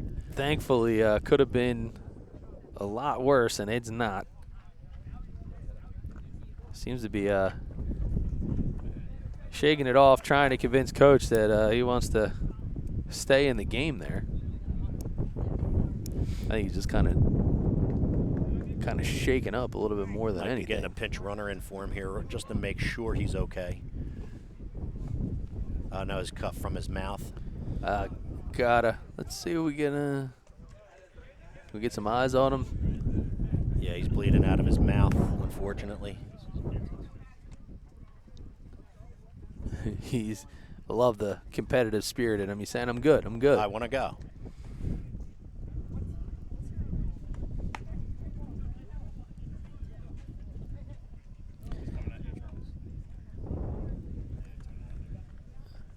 And a little bit of a debate. You can see Gaines just kind of wants to try to stay loose. And he's... With the temperature getting chillier and the wind blowing like this, I don't blame Mr. Gaines for that either. Yeah. So they're trying to get a ruling here of what in the... They have the trainer here now. Heck is going on. So we're going to get an opportunity for... So what I think's happening here, partner, is this, that they want to make sure, A, he can stay in the game. Because he was hit in the face end or the head, this is probably some type of concussion protocol thing where let's make sure he's okay. Let's make sure he doesn't have any symptoms like that. Yeah. We can, again, we could probably take another look at this close call, as we'll call it, because he seems to be in pretty good spirits. He does. But you'll see this ball come in high and tight. And I think you'll see it hit the tip of the earpiece and actually catch part of his jaw, but thank God it hit the tip of the earpiece because that could have been outrageously worse. Yeah, look at this. Thank God it's not. Talk about concentration, though. Oh, yeah, I think you're right. I think it got just the front end of that ear hole. Yeah, and that saved him.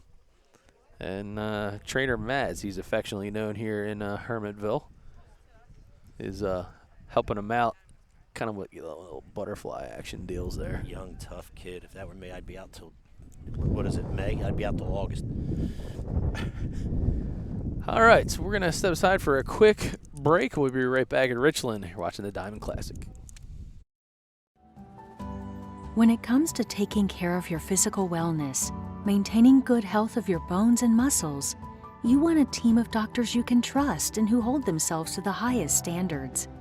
At Premier Orthopedic Associates, we believe that you should live life at your best. Our team of non-operative and operative orthopedic specialists strive for the highest standards, exceptional outcomes, and happiest patients. Come and experience the premier difference. We live in a community that cares. We make sure everyone eats, everyone plays, everyone stays warm, and everyone is protected. We support our youth in organizations that teach the value of community and self-worth. We make strides against breast cancer every day. Together, in this community, we make a difference. RK Chevrolet, RK Kia, and RK Subaru, proudly serving our community since 1982. And Leo Bluestein, proving that he's Chevy tough. RK Chevy tough. Absolutely. North Delsey Drive in Vineland. And he is going to manage to get over to second base. And then in a weird, can we run this back, Ryan? Because you're going to see Gaines actually hit the deck. He falls on the release. And it doesn't look like he's hurt, thank God, because it looked like he might have gotten hurt. Nah, that Mike Nay's coming out to take a look. You can see him, look, he just kind of, almost like his foot kind of got. Left leg rock a little bit, I don't know. Yeah, he slid down the mound there. I think Coach Mike Nay going to just make sure that his knee is good. So Bluestein does stay in. He went back to first in order to run. Now finds himself at second after the wild pitch, correct? Yeah, he's over there. Kind of see the galls in his mouth. Side by side, yeah. Man, what an interesting turn of events we've had here. Some funny comments to their teammate and friend out at the Cherokee dugout. Yeah, unfortunately, the old Peyton Manning rubbed some dirt in it was a popular one. Yeah. Poor kid's cut in his mouth, and they want him to rub dirt in it. And Park looked like he's squaring a bunt yet again. But nonetheless, Bluestein, you had mentioned, he's over at second base. Park, who's singled and been hit by a pitch in his own right, and another balk is called. But we're going to get a conversation from the home plate umpire, Matt Lawler. Yeah, because Coach Bylone's out arguing this one. All right, and let's see what we got. And they're gonna the balk will hold. Award him the balk. Yep. So Bluestein now finds himself at third after a hit by pitch, a wild pitch, and now a balk. Yeah, this is one of those ones, buddy. They're going to be going back to the scorebook saying there's a lot to happen in a small amount of time. Correct. As our good buddy Andy Slade once said, it's the little things. It's the little things. He said that quite often, too. There's a hard hit ball. Nice play by Oliver. Brings it home, and he gets it to Sofran for the big put out. That's a really good play by Bryce Oliver right there. Hard hit ball. Well executed. Yep, able to make a good throw to Sofran. Sofran applies the tag.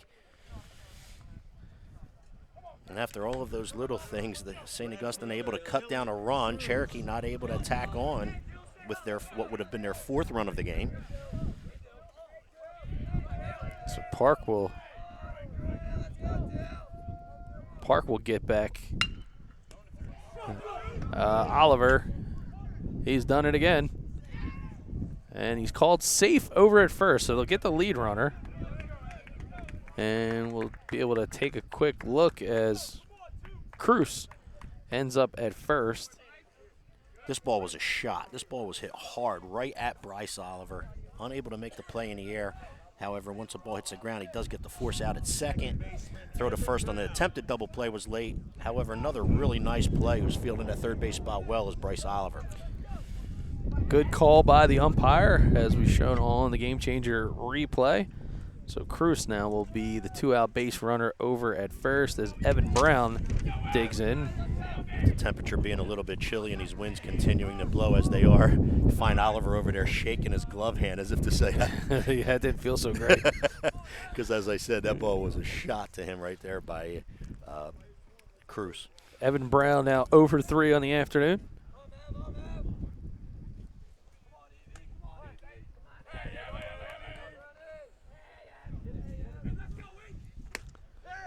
And there's the breaking pitch.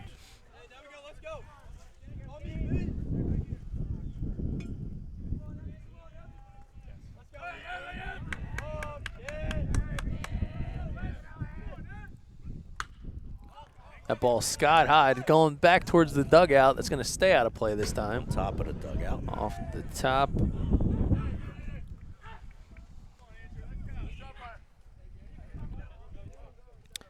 Again, I want to thank our viewers for watching as we are in the 6th in a close one. Brought to you by our friends at Close Point USA. Whether or not you're tuning in for the big game, or more importantly, in the real estate market and getting ready to close the big deal, call Chris Brown and the team at Close Point USA, closepointusa.com.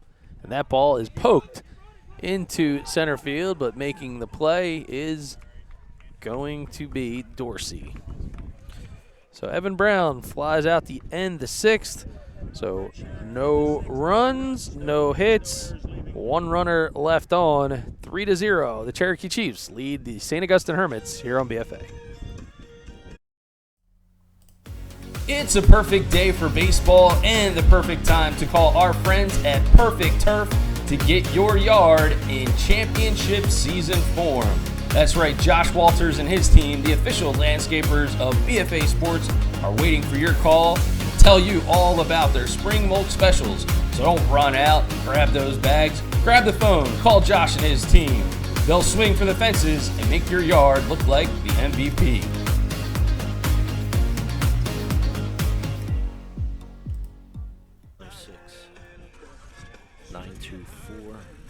And back here in Richland, as my brother from another, Steve Westcott, said, hey, what's that number for Close Point USA? I got to call him for a real estate transaction. I told you back in the 3rd. I think something made me So we'll happy. get you in touch with Chris Brown and his team. No problem. We aim to please here at BFA. 3 locations to serve you. Close Point USA, Washington Township, Marlton, and Somerville. They'll hook you guys up and close those transactions in Pennsylvania or New Jersey. And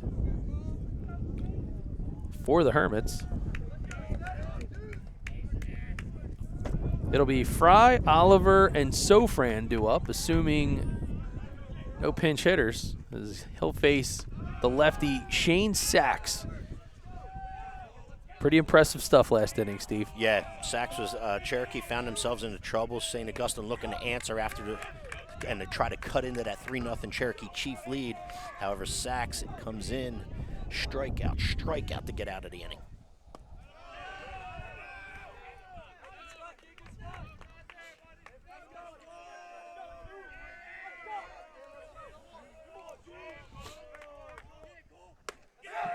Swing and he misses. Evens the count at 2-2. I think I'm the bad luck BFA charm with the weather, man.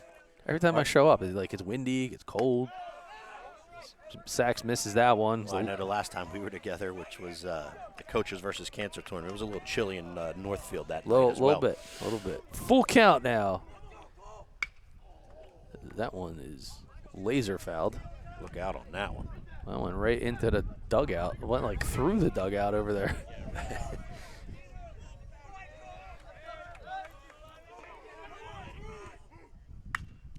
Another foul ball as Fry will try to keep himself going. Trying to hang in there, staying alive.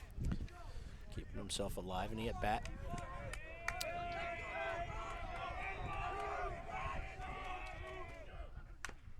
Another foul ball. Fry trying to come up with a big delivery to get the Hermits offense started.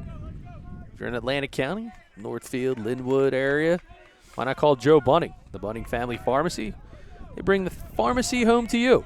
Deliver prescriptions, whether it's a one-time prescription or if it's 90 days worth of prescriptions, as he fouls another one. They're going to have to deliver him some baseballs. I don't know if the Bunning Family Pharmacy has any, but if they do, Joe would deliver them out here, Steve. I know St. Augustine better have some because they're going through quite a few right now. Ryan Schumacher, producer and TV star in the background, as Fry will earn his second walk of the afternoon. I'll tell you what, as a leadoff hitter, that's a really good at-bat. Fouled for 3 or 4 pitches off in order to keep himself alive in the at-bat, and then draws the walk to lead off the bottom of the 6th.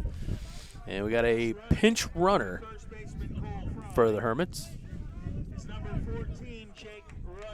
Is Jake Ruxer. I actually believe that's pronounced Rusher. Wasn't it Rusher? Yeah. Yep.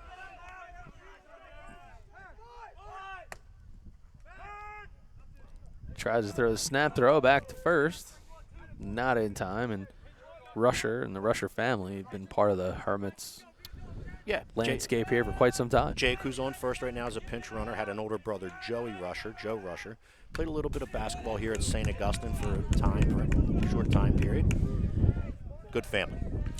Bryce Oliver, 1 for 2 on the afternoon, singled in his last at bat.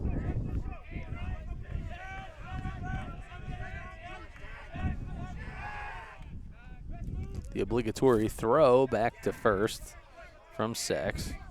I get the feeling with that pickoff move right there that was the show-me one. I don't think that was the good one. Yeah, no. Left-handed pitcher on the mound. You know he's got something better coming to first than that. That's just, hey, I see you over there. Yeah, that's it. That was a little show-me pickoff move right there. That wasn't the go-getty move. Again, for our fans watching over there on YouTube, as that ball is fouled, out of play. Internet service very slow out here in Richland, so stream doesn't look as sharp as it normally does, but we are recording this and we're going to post it in its entirety, so you'll be able to watch the high definition version of the replay. And there's a breaking pitch up and away. And again, this game's being simulcast on the Hermits Broadcasting Channel, HBC. It's affectionately known. I want to thank Tom Brumell, Mike Rizzo, and the entire St. Augustine administration, as that one's laser fouled right field side, for having us on campus to be able to stream this big-time contest. It's good to get to St. Augustine. We don't get here because of that Hermit Broadcasting Channel. And, you know, they do a good job, do the young men here at St. Augustine. But it is good to be here, and we appreciate them having us. And that ball is, again, fouled. So Joe Bunning and the Bunning Family Pharmacy, if you have any baseballs there, Joe, might want to send him over. I know he's got a lot for the South Jersey South Shore Baseball League as the president. I don't think he wants to break into those 10-10s just yet. But he's got a lot of balls there. That ball, light chopper back to the pitcher, and that one will go to Bluestein for a recorded out, but it'll allow Rusher to move into second base.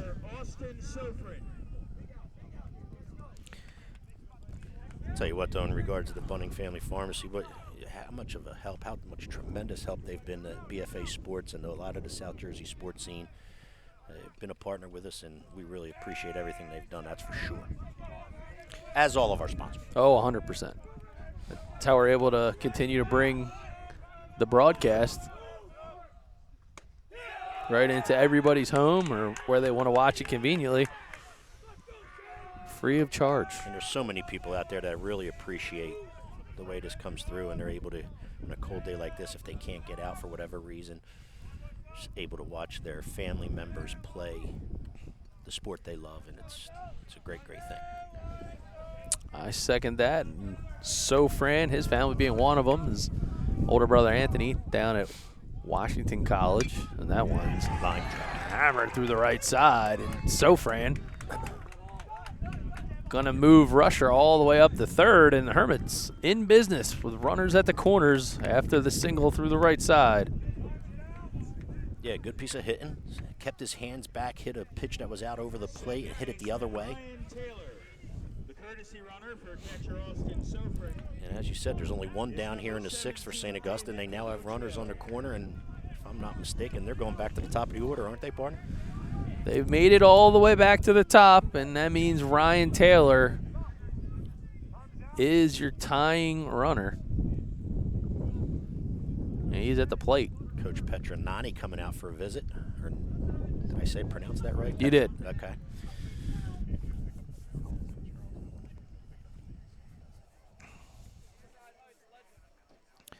So a little bit of strategy talk here as we're into the bottom of the sixth.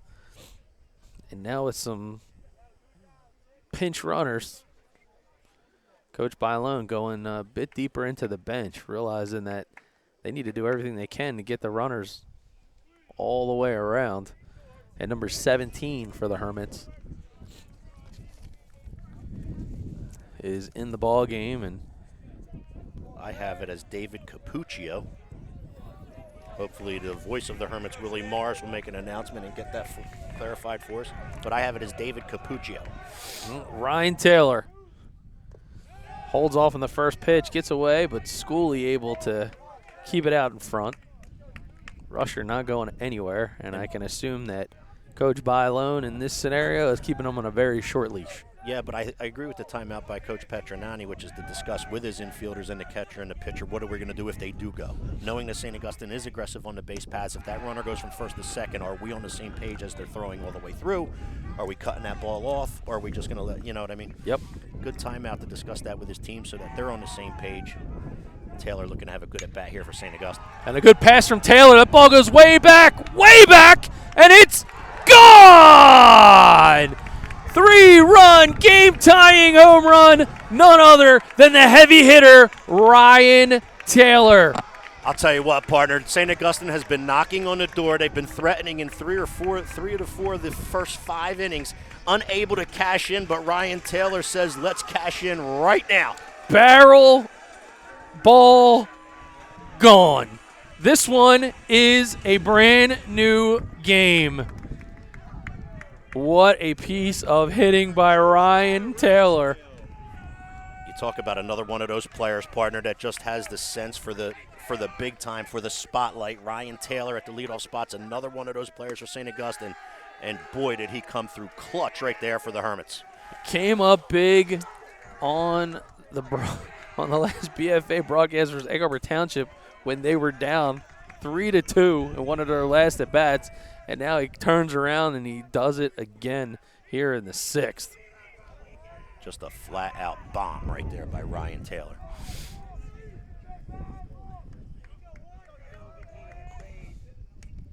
And he knew it right away, too. He knew it off the bat that he got every bit of it. And as you said, we're locked up at 3 now. Yeah, that bat went high. He flipped it. There's no doubt about it. He knew it right off it. That pitch now misses to Josiah Ragsdale. Ragsdale been hot. He has gotten on base all 3 times he stepped to the plate. Singled in his last and walked in his first 2. Flair for the dramatics.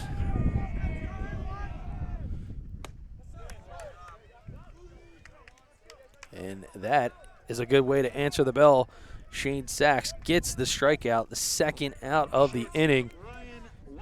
And certainly is. The whole dynamic of this baseball game just got turned on its head. As he takes the first pitch, it is Ryan Weingartner. Certainly is a good job by Sachs, because it's not easy to settle yourself down after what Ryan Taylor just put him through. But he was able to do so, and he was able to get the strikeout. And there's 2 down, as you said, here for Weingarten. That ball misses.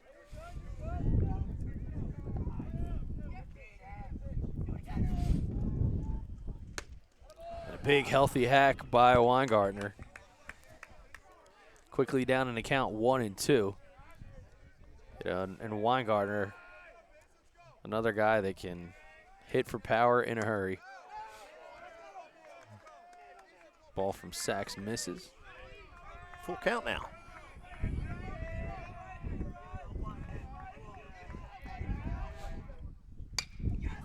And Weingartner slices one out into right field, but putting the squeeze on it will be Petrick, but not before the Hermits able to tie the baseball game on this big 3-run bomb courtesy of Ryan Taylor.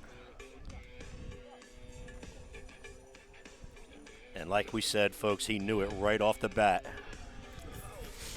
3-2-3. Don't go anywhere. Top of the 7th, the Diamond Classic quarters coming up on BFA.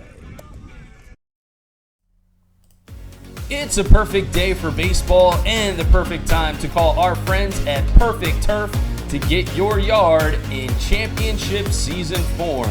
That's right, Josh Walters and his team, the official landscapers of BFA Sports, are waiting for your call to tell you all about their spring mulch specials. So don't run out, grab those bags, grab the phone, call Josh and his team. They'll swing for the fences and make your yard look like the MVP.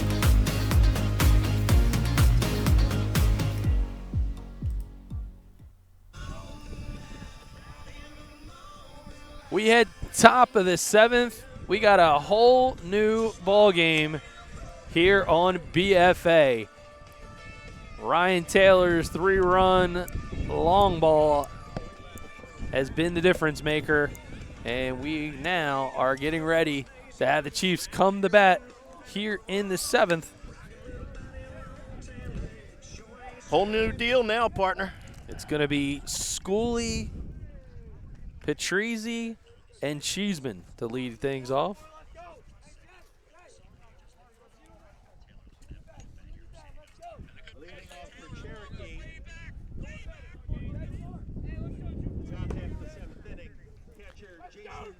Jason Schooley. We can't call it a 0-0 game, Steve, but it might as well be. As we're in the top of the 7th in a tie one. What a good baseball game. What a treat to cover two good teams like this in a big-time tournament like the Diamond Classic. And both these young teams are putting on a show here today. That ball is fouled out of play from Schooley, who has been magnificent in his own right. Defensively, he's done a great job managing his pitching staff. He's made big plays behind the plate, keep the ball in front of him, and he's thrown out 2 base runners, and he's looking to get things going with the bat here.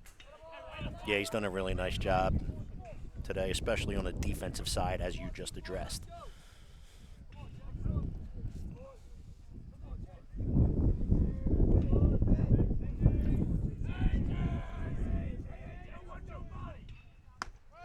Swing and a miss as Gaines retires the first batter in the 7th. Tell you what, you got to give Andrew Gaines a lot of credit, too. He comes in after Cherokee scores 3.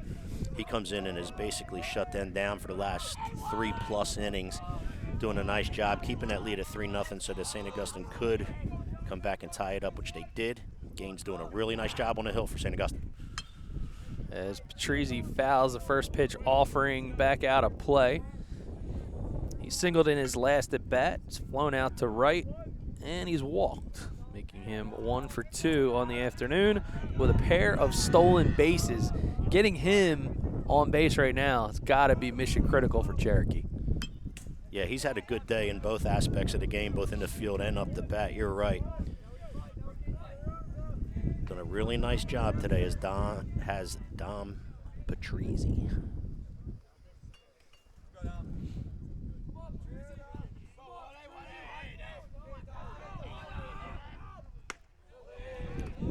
That ball misses up and out of the zone. And the wind has not stopped. Yeah, Steve. It's not cooperating. I thought it would have died down as the sun started to fade, but I got to argue it feels like it's actually picked up a little bit. Yeah, I would think you're correct. Definitely not cooperating. And that ball hit hard over to the second base side, but it'll be Taylor. And he'll get it to Fry for the 4-3 putout. 2 outs as Jeremy Cheeseman comes to the plate. Cheeseman in the lineup as the DH, even though he was the starting pitcher in today's contest for Cherokee. Went 87 or 87 pitches in this game prior to coming out. But again, finds himself in the lineup in the 4-hole here for the Chiefs.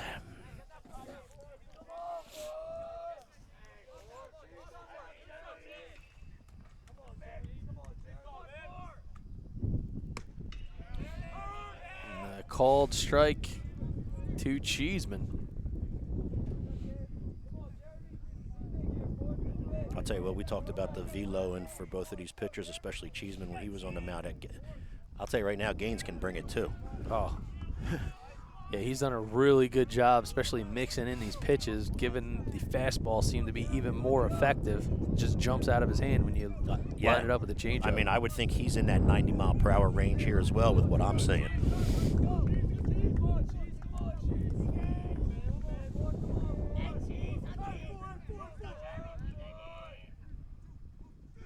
And there's a hard hit ball going out left center field gap.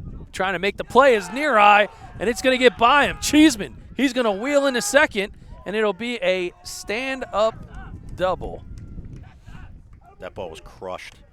That ball was hit on the line, and you could see it slice. The more near eye was going into the left center field gap, the more it was slicing back at him. Yeah, the wind is just wicked. It's whipping back blowing towards left field, and Nira had a tough angle on it, but a heads-up play there by Dorsey to back him up. Correct. Good hustle by Dorsey out of center field. You're right. Kept him at second base. The right fielder, Brandon Petrick, another lefty. As they say, and another, and another. Mr. Zinkoff back in the day. The Zink.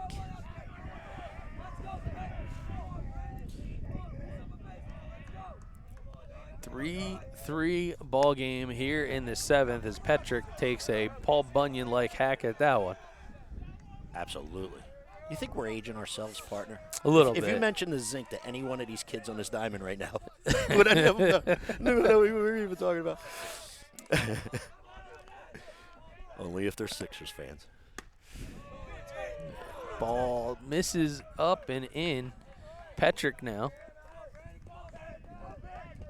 trying to perhaps come up with the Bunting Family Pharmacy Bring It Home play of the game. They bring the pharmacy home to you, located on New Road in Northfield. Joe Bunting and his team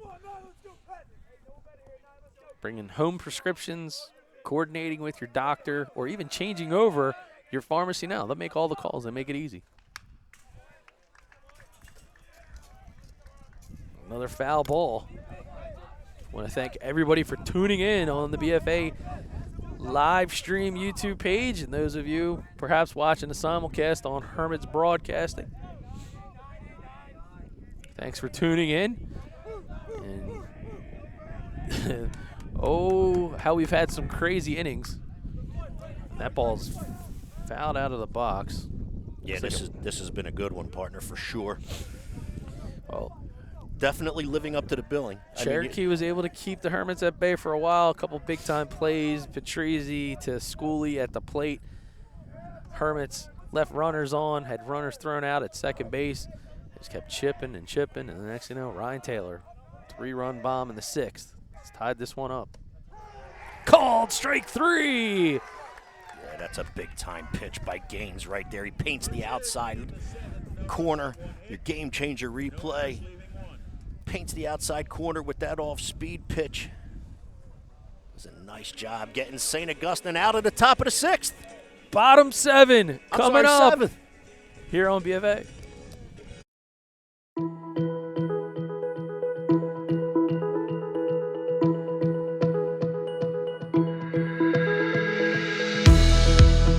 Hi, I'm Joe Bunting from Bunting Family Pharmacy. We're so proud to once again be able to bring the best in high school athletics to you.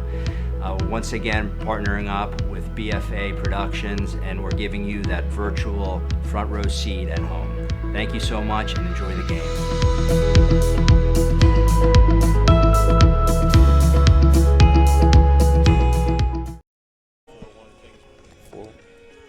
Back here, top of the 7th, and thanks to our friend Will Morris, the voice of the Hermits, we just learned that it's 4-1.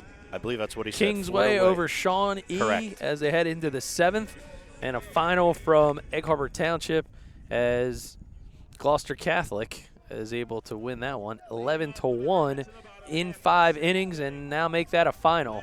Kingsway 4, Shawnee 1, just reported on the Game Changer scoreboard. So we'll have to bring you up to speed. So they stamped their ticket into the semis, correct? They did. Now we're going to have to take a look at a bracket soon. Along with GC. Yes. So it's right now, 3 of the 4 games have been decided. Lenape, Kingsway, Gloucester Catholic. And will it be Cherokee or will it be St. Augustine?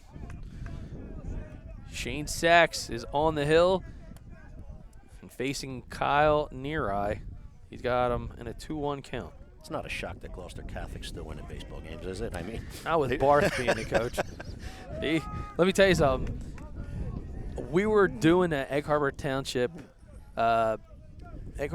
St. Augustine game, and he was the only other head coach not from the, not involved with that game that was there. He was scouting. He had a full book on both of these teams by the time it was all said and done. That speaks to the tradition that he brings to the table and why he's one of the winningest coaches ever. Ever. I mean, a year doesn't ever go by without knowing that Gloucester Catholic is good on the baseball diamond. Swing and a miss. Sachs retires Neary to start the bottom of the 7th. The center fielder, Mason Dorsey, 0 for 2 with a walk thus far on the afternoon. Takes the first pitch in for a called strike from Sachs.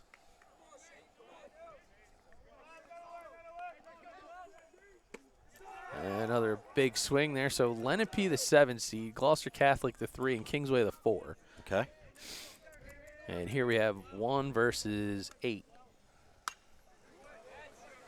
In the 48th annual Joe Hartman Diamond Classic. So that matchup is set on the right side of the bracket as that ball's hammered down the line, but foul. Just foul. Just foul is right. Coach Bailone trying to sell everybody on that one. Yeah, he wanted that one. Coach Bermudez over on the first base side, backing him up. Those two are on the same page for sure.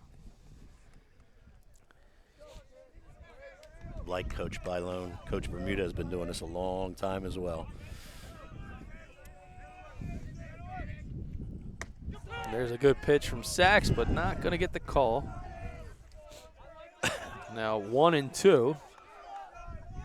The Hermits elated. Cherokee jaded. A little bit. And there's a ground ball. Goes over to Brown. Brown will scoop it up, and he gets it over to first. 4-3 in the books. First 2 batters faced this inning by Sachs go up and down, bringing up the designated hitter, Marco Lavari. Lavari thus far 0 for 3 on the afternoon.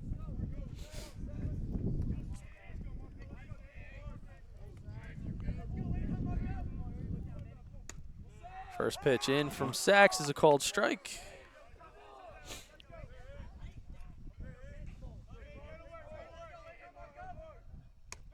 Good pitch. Second pitch. Yeah, good pitch. He paints first pitch against Lavari, paints the outside corner with a fastball. That time brings an off-speed pitch. Changing up the tempo. And that one will miss away. Sachs working quickly now.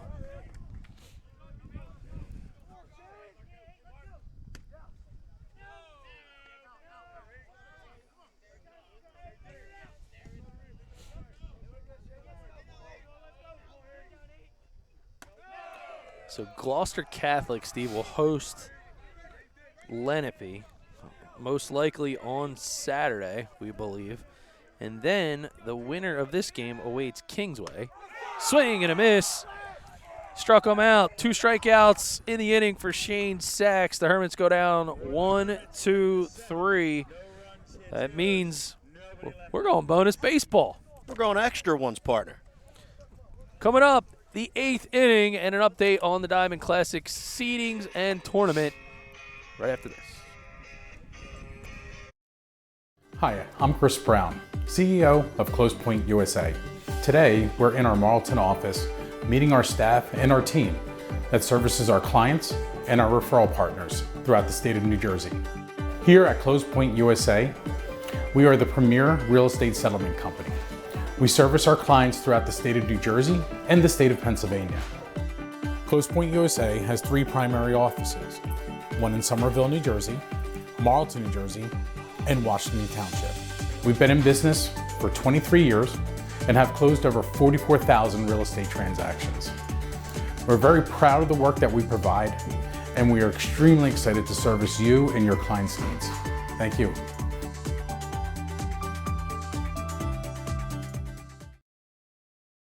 And that's Saturday. Top of the eighth here on BFA. Doug Stasic, Steve Westcott. The Diamond Classic is in extra innings, and Steve, with the way things are looking right now, Kingsway awaits the winner of this one. If St. Augustine wins, this game is on Saturday here. If Cherokee wins, the game is at Kingsway on Saturday. And then Lenape would get GC, correct? And that is a lock where Lenape will travel to GC with the date to be determined, most likely on Saturday as well.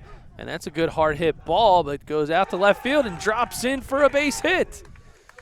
So starting things off for Cherokee, Brandon Prince, the single to left.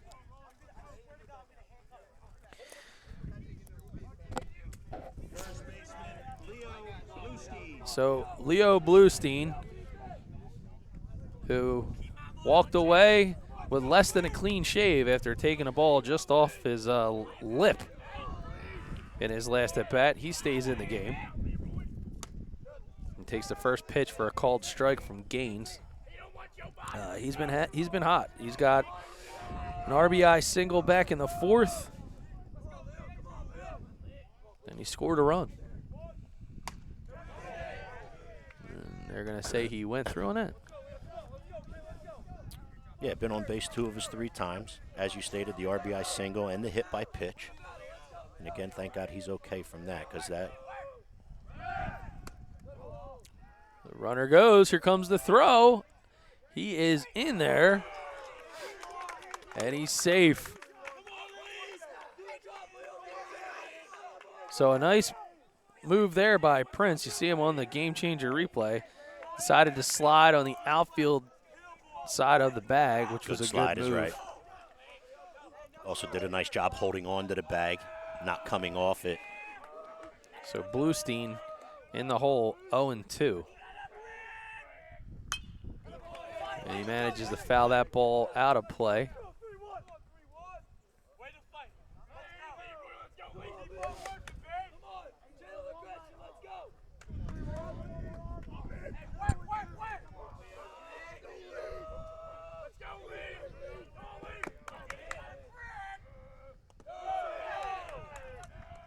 That ball bounces in the dirt, but Sofran keeping it in front of himself. Yeah, and a really nice job by Sofran right there, making sure that ball got nowhere else other than staying right with him. Ball landed about a foot in front of home plate, and he did a nice job keeping it right there with him, did Sofran. So 2-2 as he continues the battle.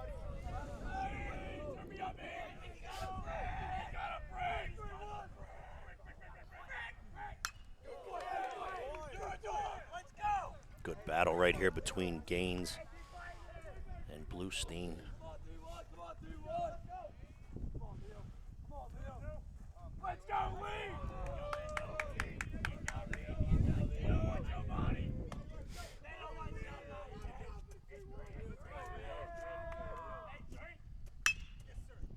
That ball is peppered over to short, making the play and making the out. Weingartner. Yeah, Bluestein hits a ground ball, a little high chopper. Weingartner unable to charge it, but makes the play. 6-3 put out.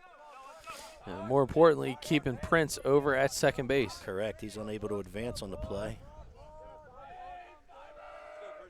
Christian Park, the third baseman, trying to get the Chiefs a lead back here in the 8th. Runner goes. Here comes the throw, and it's right on the money. What a hose. Great throw. Great play by Sofran. You'll check it out on the Game Changer replay. No hesitation. Yeah, he already hopped to his feet prior to the pitch. He gets and makes a perfect throw right on the tag. Good tag by Oliver.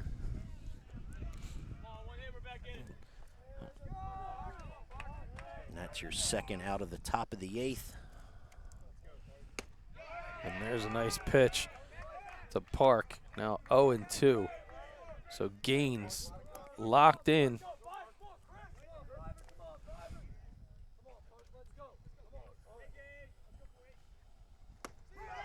Called strike 3.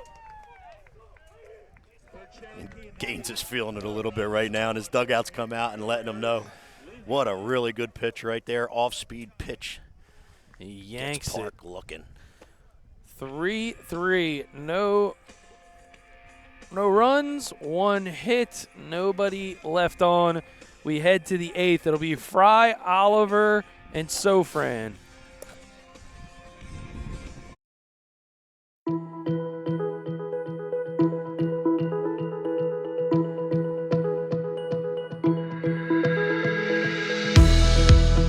Hi, I'm Joe Bunning from Bunning Family Pharmacy. We're so proud to once again be able to bring the best in high school athletics to you.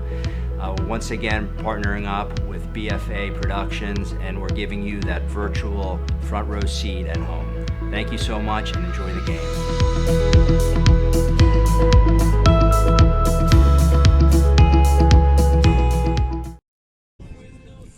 Bottom of the 8th here at the 48th annual Joe Hartman Diamond Classic. It's the quarterfinals for BFA Sports and simulcasting on the Hermits Broadcasting Channel.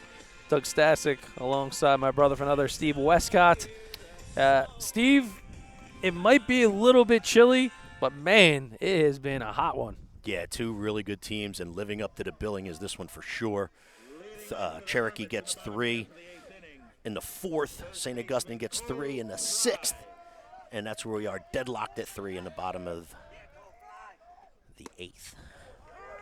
Cole Fry, the big 6'5" first baseman for the Hermits, will lead it off in the 8th. He's walked twice and struck out as he takes strike number 2 from Shane Sachs, who is picking up his pace a little bit and working a little bit quick. And that's not what he wanted to do down in that count. Right there, Spet. So, and by the way, Fry with that walk, that was the leadoff. He was the leadoff walk that started the 6th when St. Augustine got their 3. You know, Steve, you had mentioned that this game is kind of going to really come down to, I mean, I always say it comes down to pitching, but if you're Coach Bailone, if you're Coach, Petrani, yes, you want to win and play like there's no tomorrow, but you also got to think about, man, there's a lot of baseball to be played. Absolutely. In the next couple of days, especially over the weekend, if you're looking to advance and thinking you're going to advance, hoping you're going to advance, you're going to have a long weekend. In a situation like St. Augustine, unfortunately, last night, they used 3 pitchers against Vineland, right? And as far as I'm concerned, which is the comment I made to you, I think this game's strictly in the hands of Gaines at this point. I don't think you're going to see a 3rd pitcher out on the mound for St. Augustine today. It looks like Coach Petrani, however, is going to go to the bullpen, and it will be Evan Brown. We'll step aside. It's time for a premier orthopedic pitching change here on BFA.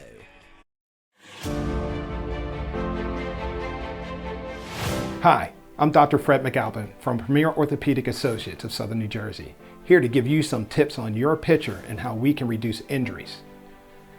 Pitchers tend to have injuries to their shoulder as well as their elbow. This can involve injuring some of the structures called the labrum or the rotator cuff. We can reduce those injuries before they even hit the field. The core is one of those key structures that reduces injuries through the shoulder and the elbow. By doing things such as planks, sit-ups, you can improve the strength of your core and reduce the stress that goes through the shoulder. The other thing, pitch counts. Make sure your athlete is being controlled with their pitch counts. It's one of the main ways in which they can have shoulder and elbow injuries. Keep on top of that and make sure they're abiding by it. Whether it be practice or playing on multiple teams, those pitch counts can add up and lead to injuries to the shoulder and to the elbow. And finally, make sure that shoulder stays warmed up. If you're sitting, you want to still keep... Evan Brown, the new pitcher on the hill for the Chiefs. Lauteris enters the game at second base for Shane Sachs. So I guess what happens here is that Cheeseman will remain the designated hitter, who's technically will be hitting for Lau Terrace. Correct.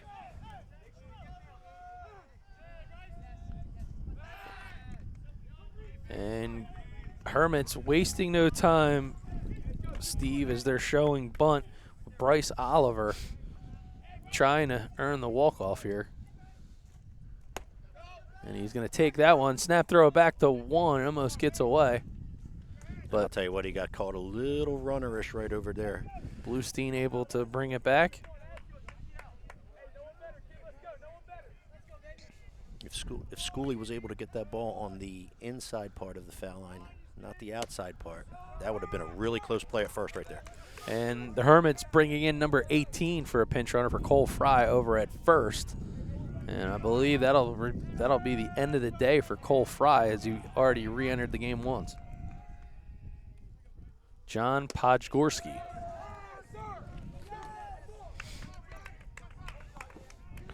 So it'll be interesting to see what happens with the Hermits batting lineup, should they need it. And there's a breaking pitch up and out of the zone. So Oliver comes in, shows bunt for the first 2 pitches, and now he works himself back into a 1-2 count.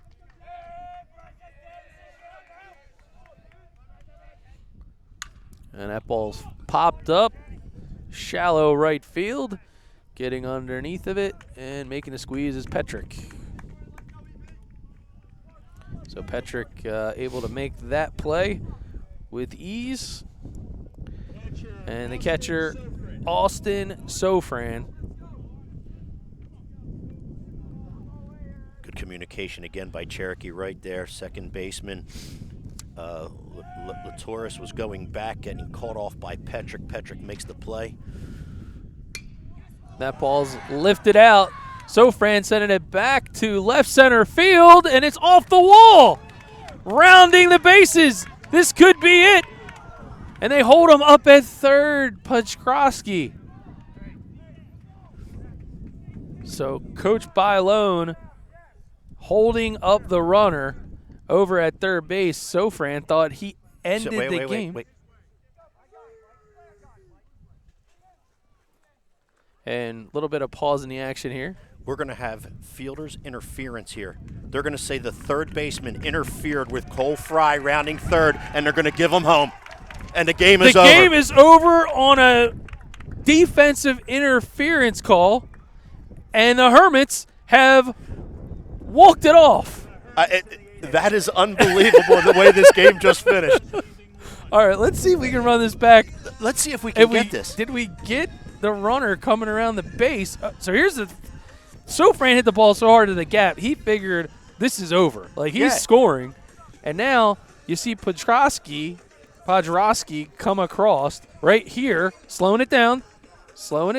Let's see if he gets bumped or interfered. And he didn't give him a clear path, which made him, he was inside the bag. What happened was he wasn't fielding the baseball. Correct. So you can't stand there. Correct. That's exactly what happened. And you got to argue that, hey, he probably scores anyway. He probably did, and he probably should have. As a matter of fact, the St. Augustine bench was a little bit upset with the head coach, Coach Bailone, and not allowing and not sending him. But in the meantime, when he didn't have the clear path around him, and I got news for you, there was no real argument by Cherokee either. Oh, I mean, the Cherokee didn't come out and argue anything. It's almost like they realized it and said, yeah, he couldn't be there. Yeah, the words of Coach Petrani, I heard him say, yeah, Mike, we got to give that to you. So we'll run it by one more time on the Game Changer Instant Replay and show you exactly what we're talking about here. So here's the hit from Sofran. Goes all the way back to the wall. One hops the wall. So he thinks this ball game is over easily. But now what happens is Podgorski comes running around third, and we'll slow it down here. So he thinks he's going to make it all the way, and then suddenly you're going to see to go real wide. Park. He's got to go around Park, who doesn't have the baseball. Right. That's one heck of a Correct. call. So he doesn't give him the path to round third. He forced Podgorski to go wide, which is unfortunately for Cherokee base runner interference, unfortunately. Well, the walk-off of crazy proportions. It was a wild one here at St. Augustine for sure. And you can't script it any better than that because it was wild. Ryan Taylor's 3-run home run back in the 6th ties the ball game, and then the walk-off double by none other than Austin Sofran. And that's the ball game. It's just hard to believe that that's the way this game ended. I mean, I'm lost. I mean, it could have been a flair for the dramatics if we were able to send this runner and score on the ball that one-hopped the wall. But I'll tell you what a baseball game. Extra innings in the quarterfinals of the Diamond Classic, and these two big-time teams definitely lived up to the billing today. That's for sure, partner. All right, so another crazy ball game as we're back here just behind Chad Lavari Field. Doug Stasic, my brother from another, Steve Westcott. Looked like the Chiefs were kind of in a position pretty easily to punch their ticket, but Ryan Taylor has done it yet again with the late inning heroics, the big bat, the top of the lineup spot. You know, he's going to UPenn, and somewhere I guess Coach John Yaller's got to be pretty happy knowing that this kid's coming. Knowing that kid's coming is right. But St. Augustine just seems to have that flair for the dramatics and able to pull it off again here today. And so I guess Saturday we have our quarterfinals. The quarterfinals. I'm sorry, semifinals. Semifinals are Saturday. So it's going to be St. Augustine. They're going to end up hosting Kingsway, and then it's going to be Gloucester Catholic hosting Lenape. So stay on the Twitter account for confirmation of times. But my, oh my. The voice of the Hermits just said that time will be announced. Okay, so we'll find out, but is it Saturday? Good to be with you, my friend. You too. All right. For our entire squad here at BFA, we want to thank the administration of St. Augustine, Mr. Tom Brumell, Mr. Mike Rizzo, the Hermits broadcasting team. Our executive producer today has been Mr. Ryan Schumacher, our general on the camera, Mr. Charles Hope, along with Rowan's own Andrew Jersky. I'm Doug Stasic. Steve Westcott, take care. We can't wait till next time. See you. Play ball.